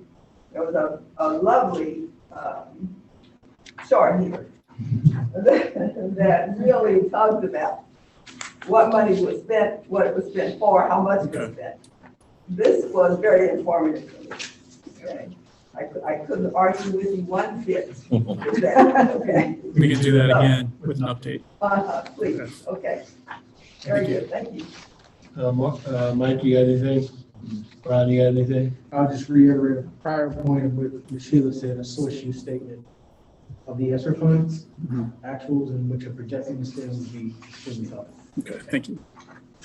You know, I know that generally, one of the things I heard as a common theme was learning loss concern and how that comes out of ESSER. I know that Tony mentioned it, Sheila mentioned it, I mentioned it, Sarah, is that it? I'm trying to get a consensus of the board, is that whole learning loss around ESSER, trying to carve out some money for learning loss for students. Generally, from a consensus standpoint, is that an area that you see a focus needs to be on? I'm asking Sarah and Karen and Mike and Ron, because if so, what I would ask administration to do is to develop that plan for sooner rather than later around how to put together the plan of supporting learning loss for kids. So do I hear that as a consensus of the board? Yeah. I would say that I absolutely would support hearing that plan sooner. Where there's the note here is 20% of ESSER 3 is allocated for that lost instructional time and really understanding it. But to understand the plan sooner than later would be great. But I don't know that I will put that priority above everything else on this list in terms of how we spend the money. Well, So the only reason why I lifted up is because schools are about children. You know, absolutely. We can build buildings, we can do air conditioning systems, we can do all of that, but at the end of the day, it's about how do we support children and the success that we're looking for. So I won't belabor the issue. I think we got consensus. So let's see what the plan looks like, and then we can have some discussion. Yes, sir. Thank you, Ms. Humphrey. I just want to make sure that we're aligned on vocabulary. When the administration uses words like instructional supports, targeted instruction, that for us is synonymous with learning loss. And so just want to make sure that everybody was singing from the same hymn. When we think about the direction Normandy is going in, those are the target ways, whether we extend during the day, during the week, how we think about summer reinforcement of academic supports for our kids, all of that dovetails learning loss, and we'll be depending on ESSER to help us guide the whole from an instructional standpoint with those kids. You know, I do appreciate that clarification. I think it's important that we see the hymn, so we can at least revisit the hymn to see what's on the page, to make sure, you know, that we all have a common understanding of what we're doing to support kids. The only other thing I had noted somewhere,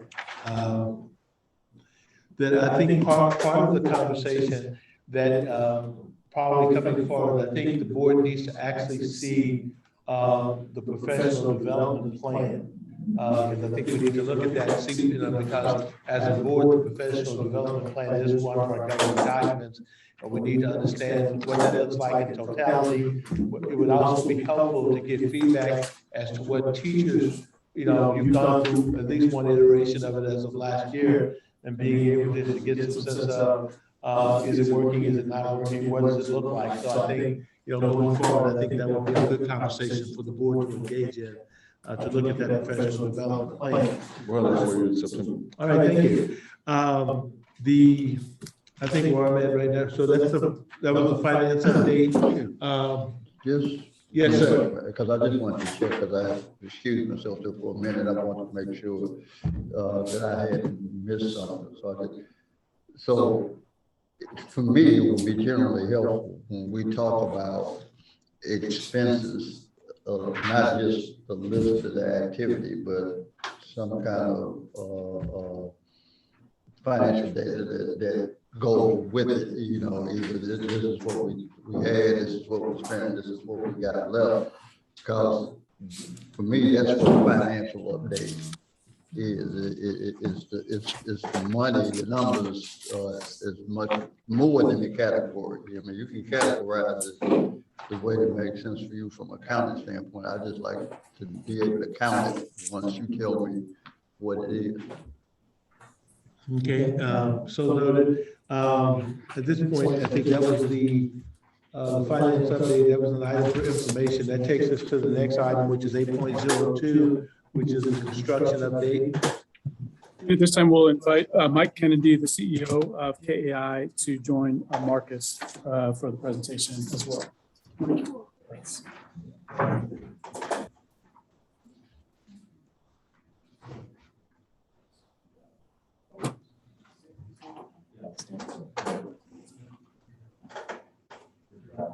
All right, so good evening, everybody. Thanks for having us back again.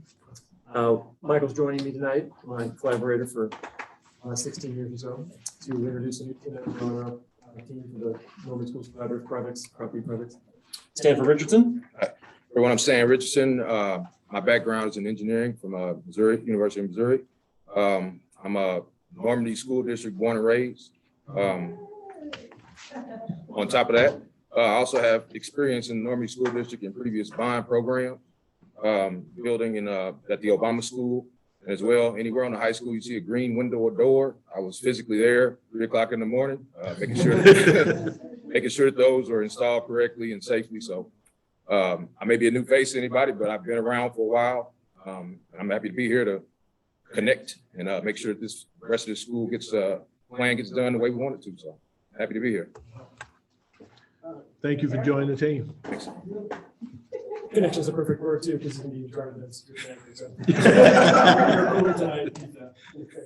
he's secure on that position. Michael, do you have anyone to add?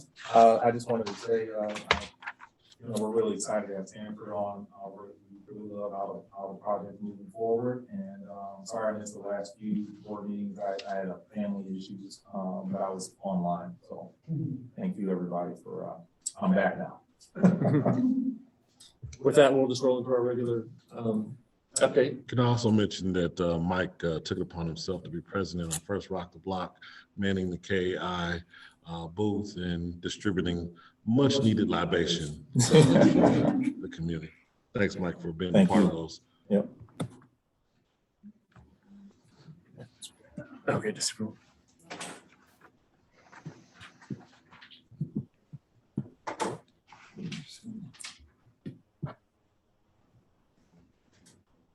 all right, so we'll start with West Hall. Quick update on some of the spaces. We show you pictures each month. This is the classroom space that will be the fabric arts, and there's teacher's lounge in this area. Months ago, we had demoed it completely out. This was formerly, I think, some preschool rooms or some younger educational rooms. Very much a difficult place to navigate. You had to really know what doors to go through, and now it's wide open. I don't think teachers or staff or kids are going to even recognize it anymore. It's going to be like found space, honestly. It's a whole wing of the building that I don't think was probably used much by the high school kids anyway. So now we have wallboard up. These pictures are actually a couple of weeks old. We got wallboard up. The wall rough-ins are complete. So that means the mechanical, electrical, plumbing installations has gone far enough that we can start putting the wallboard up, finishing the wallboard and painting. I think ceiling grid starts tomorrow, so we're moving right along to get these spaces operational. Similarly, in the kitchen, last time we met, we had a bit of a hiccup here with some uneven existing floors. We executed a plan forward to move on past that issue. We backfilled the floors and poured the new slabs. Immediately put up the new walls. The wall roughing has gone quickly down there. The walk-in refrigerator freezer is actually installed. It got installed actually in a few hours. It comes as a kit of parts, kind of plug and play. That'll be a huge improvement for the staff in there. And a lot of the framing's in place to complete the kitchen. Across the hall, we've not been so fortunate. I think you might have all heard about the ceiling collapse at the north end of the building where we connect to Central. It happened over a weekend, so that was fortunate. Maybe sometime a Friday night or a Saturday morning, so there was nobody in the building. But essentially where we made the opening for the stair and ramp system that's going to connect to Central, that entire ceiling system collapsed through down to the first floor. With it, it brought all the loose insulation, so it was quite a mess. Luckily, the school district's insurance rep came out right away. We got their approval within a week or two to start the cleanup, and they're back in that area. Add to that same issue, or that same area, another issue with an existing chimney. So the connection into Central actually goes through the existing north wall of West and through the existing wall or the connection where Central was added onto West. That happens to be where there's a series of chimneys and some overlapping structure. And there was some hesitation to go through that wall because of the stability and the existing condition of the chimney. So it needs some masonry repair. The facilities group has that on their agenda to be done. So we consulted the structural engineer to give us a path forward. The team has that answer now as of last week, and we're working through that plan to make sure we can make that opening safely. Upstairs in the classrooms, we've seen a significant amount of improvement. Again, this picture is very old. This is one of the teaching walls, one of the new teaching walls. These rooms are now painted. Ceiling grid will start going in very soon, and floor finishes. The doors and frames have been installed, so they're really moving along upstairs. So just a real quick update. Abatement work's 100% complete. We wrote the last change order to them. It was very minor. They had a lot of small changes. So if you ever look at our change log, you'll see, a list of 20 items, but the cumulative effect was $900. So their contract basically stayed about the same as what we expected. They won't come back unless we find something unknown inside of a wall. We've gotten into most of the wall so far, so we don't expect anything more. Changes affecting our progress. We've started overtime and weekend work to try to improve the schedule and also to accommodate some of the changes that have happened. Like I mentioned before, we had that ceiling collapse on Saturday the 16th, and we've made a considerable amount of progress processing changes and getting them into change orders or field orders. We do have a phased completion schedule. We discussed this briefly last month.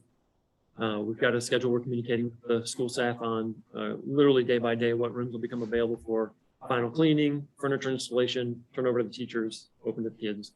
That will need to remain flexible as we have more and more hiccups, but we are implementing that. The current projection is for the kitchen to be available to the food service staff on August 30th with student lunches starting first. I believe that's Tuesday, the 7th of September. The link area will follow. We'll actually put temporary walls up to keep the link secured from the kids once they occupy the building. That should open September, October. And then the culinary arts area will open after winter break. Hey, Marcus, can I just offer that the delay on the culinary arts is a construction issue, it's an equipment issue. And so it's gonna take more time for those very specific commercial kitchen items to be delivered. You have to remember, we actually just approved that at a special meeting a couple weeks ago. So that purchase order is in progress. And while we're on that, I want to say too that it was at your request, yes, or Cole's request, or demanding that equipment was elevated, right? I'm sure Yes, you ma'am. asked the question. Yes, ma'am. If they leave here, what can they do, right? Yes, ma'am. So let's prepare them to do the best they can do when they leave here. Is That's that right. All right. That's right. They should walk into any commercial kitchen in St. Louis and be prepared. And that's why we're going to take more money to do this job, right? Yes, ma'am.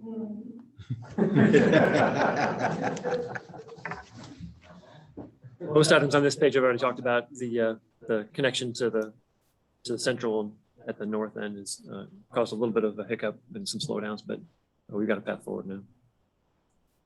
So these are the kind of the report cards I show you each month. Midwest, like I said, their contract is done now. 2 major change orders. One was adding the central abatement over the summer to make sure we got a head start on that. And we'll touch on that in just a minute. The second was that $900 that we kind of evened out all the unit prices over the course of the work. They did a great job on their business participation. They hit the goals. They actually brought on 2 consultants to contract with them. One was a minority or a minority-owned business. One was a woman-owned business. So they hit the 25 and 5 goals. And then they really nailed it on the workforce projections. They came in at, the goal was 35%. Their bid form said 35%.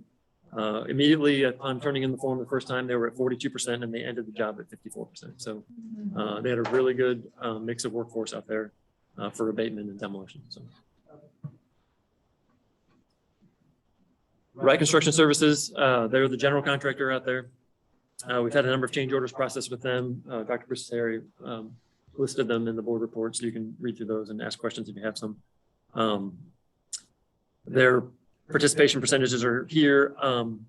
And I was on vacation when this was prepared, so I'm going to question these with my staff when I get back tomorrow, because I suspect there might be a little layer. So I'll take a pass on this round if we can, and I'll come back with that. Train is on board for the HVAC equipment. They've already delivered a large amount of that equipment. There's a couple other pieces yet to be delivered. And the controls work is well underway on that as well. Furniture, we've coordinated that turnover schedule I mentioned before with the furniture vendor, so that they're prepared to come in and bring the rooms that we need when we need them. So that's on track. And then food service, that's the other big piece. There's a food service contract with Wright. They happen to be using the same food service vendor that we're using. That's for the main kitchen. This food service equipment would be the culinary classrooms specifically. So they're on track to deliver that equipment. There's a couple items here on the next page I'll share with you that are a little bit late. So the Perkins grant for the culinary arts classroom that was mentioned before, that was the one approved at the special called meeting a couple weeks ago. That's being prepared now. That equipment likely will, delay the opening of that room, but we were aware of that. And then the current Perkins grant for 2021, all the equipment is shipping by the end of July. So I think it's local already, except for a couple pieces. So a reach-in freezer, which won't come till the end of August. And then there's a couple workstations and tables, which we are still tracking down. So for the most part, most of that equipment will be available. There's a small PO with Ford Food Service, and that's on track as well. So moving on to Central, the quick update on Central is that the summer abatement is complete. Again, Midwest did that work under a change order. They had great unit prices, so we capitalized on that for the summer. The rooms have been cleaned and reset by your staff, and the connection to West, like I said before, will be complete September, October, with future coordination with the Secure Campus Connector. So we'll end up putting up some temporary partitions at the east end of Central Hall to make sure that we're secure when we make the openings into the connector. So just to remind you the kind of overall plan, the design team is working on documents for Central and East Hall right now. They've been meeting with your staff to coordinate the program. Moving on to the connector, just to give you kind of a recap of what Dr. Pisteri mentioned before, we received bids on the 22nd. We interviewed everybody on the 23rd. We've had numerous scope, budget, and schedule discussions to get to this point to make a recommendation to you. And the plan for moving forward was contingent on your approval tonight. So tomorrow morning, we'll circulate a draft contract and we'll get everybody lined up to start work. We have already worked with transportation. If you've noticed, the high school, the bus lot's empty. I know some people were parking in it tonight, but in general, the buses have been relocated to the main parking lot.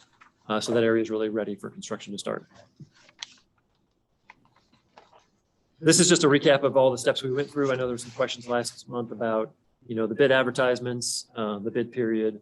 That's all documented here, and I'll be happy to answer questions. But essentially, we started with advertising it in the newspapers. We had a mandatory pre-bid. We had a number of addenda through the bid period, and we received bids on the 22nd.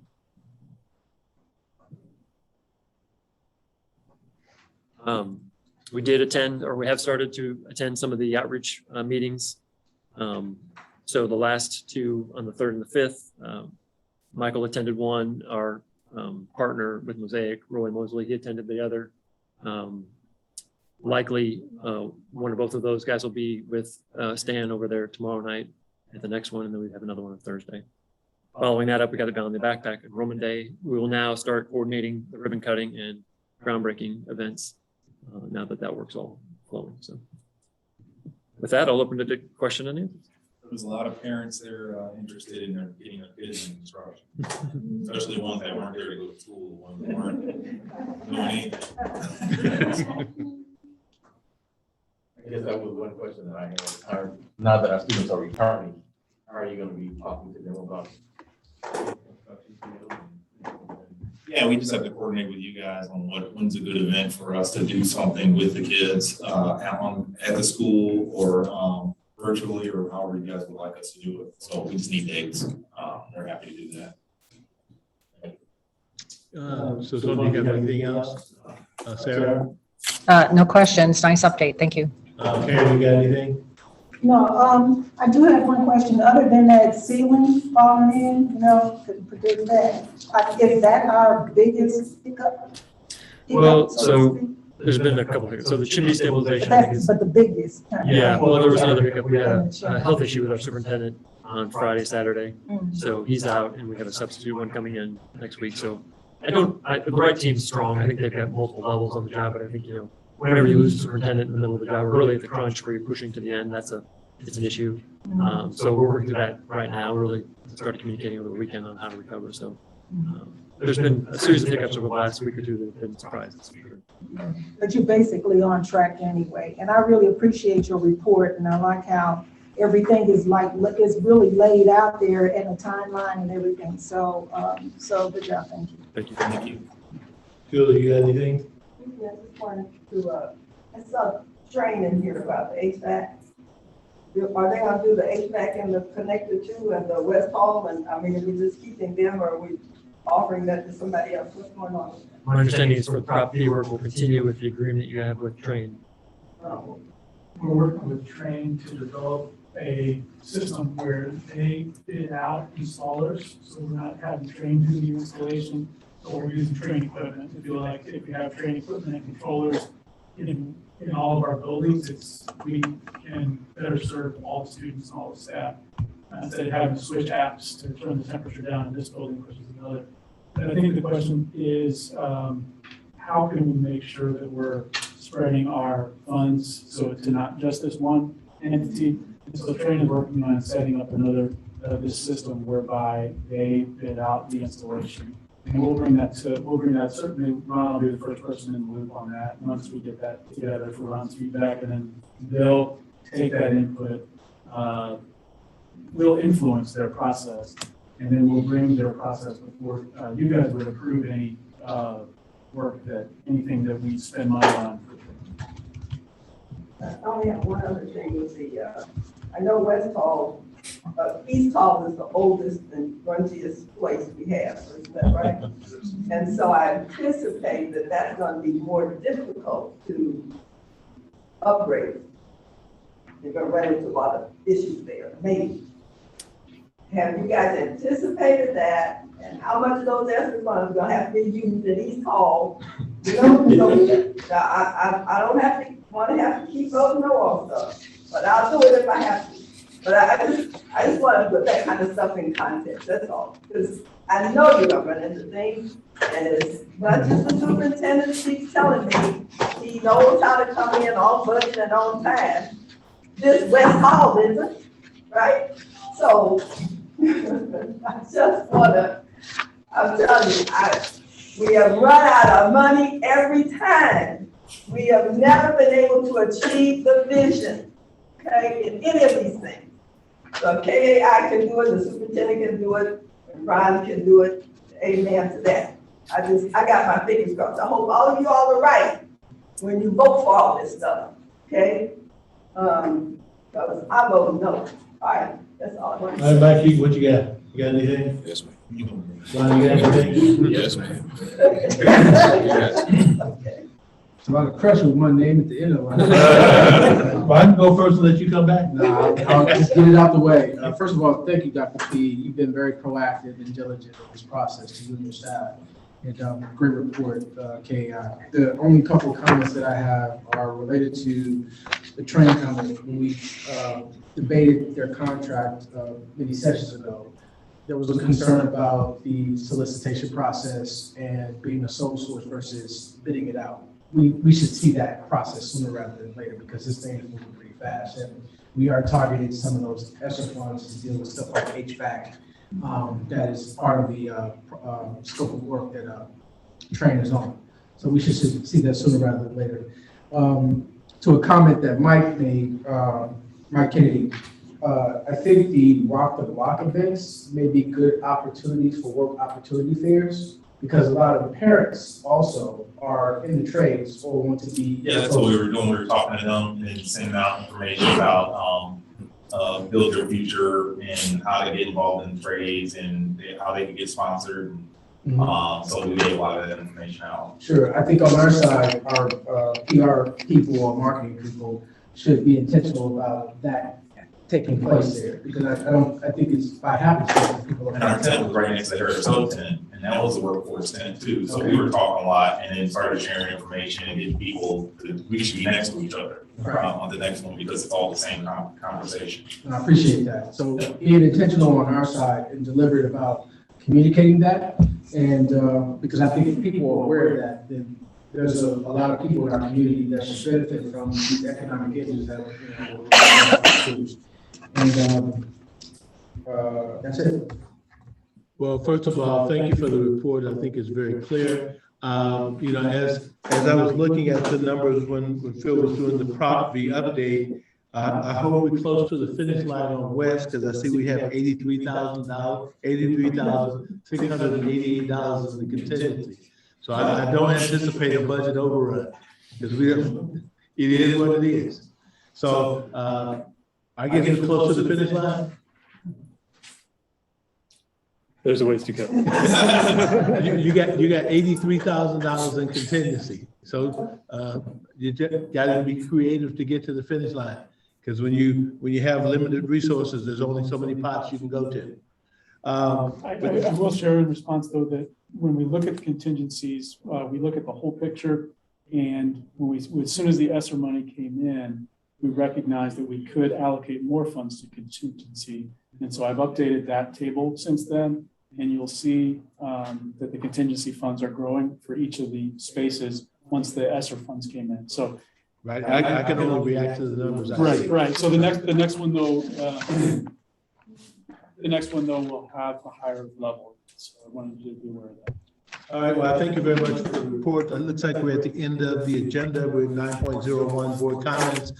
Tony, you got anything for the good of the order? Just thank everyone for all of your hard work. Looking forward to a great school year and looking forward to getting your high school up and running. Sir, you got anything for us? I do. I think it was a great meeting, and I'm excited about a lot of the updates that were shared tonight. When you think about just the good feeling from the convocation that was held last week, and then also the Rock the Block events, there's just a good vibe going on, and it just feels good out there. So I know that hasn't come easily. And I appreciate everyone's efforts with everything that you've done to make those events happen. Also, the Return to Learn plan, very thorough. It was a great update.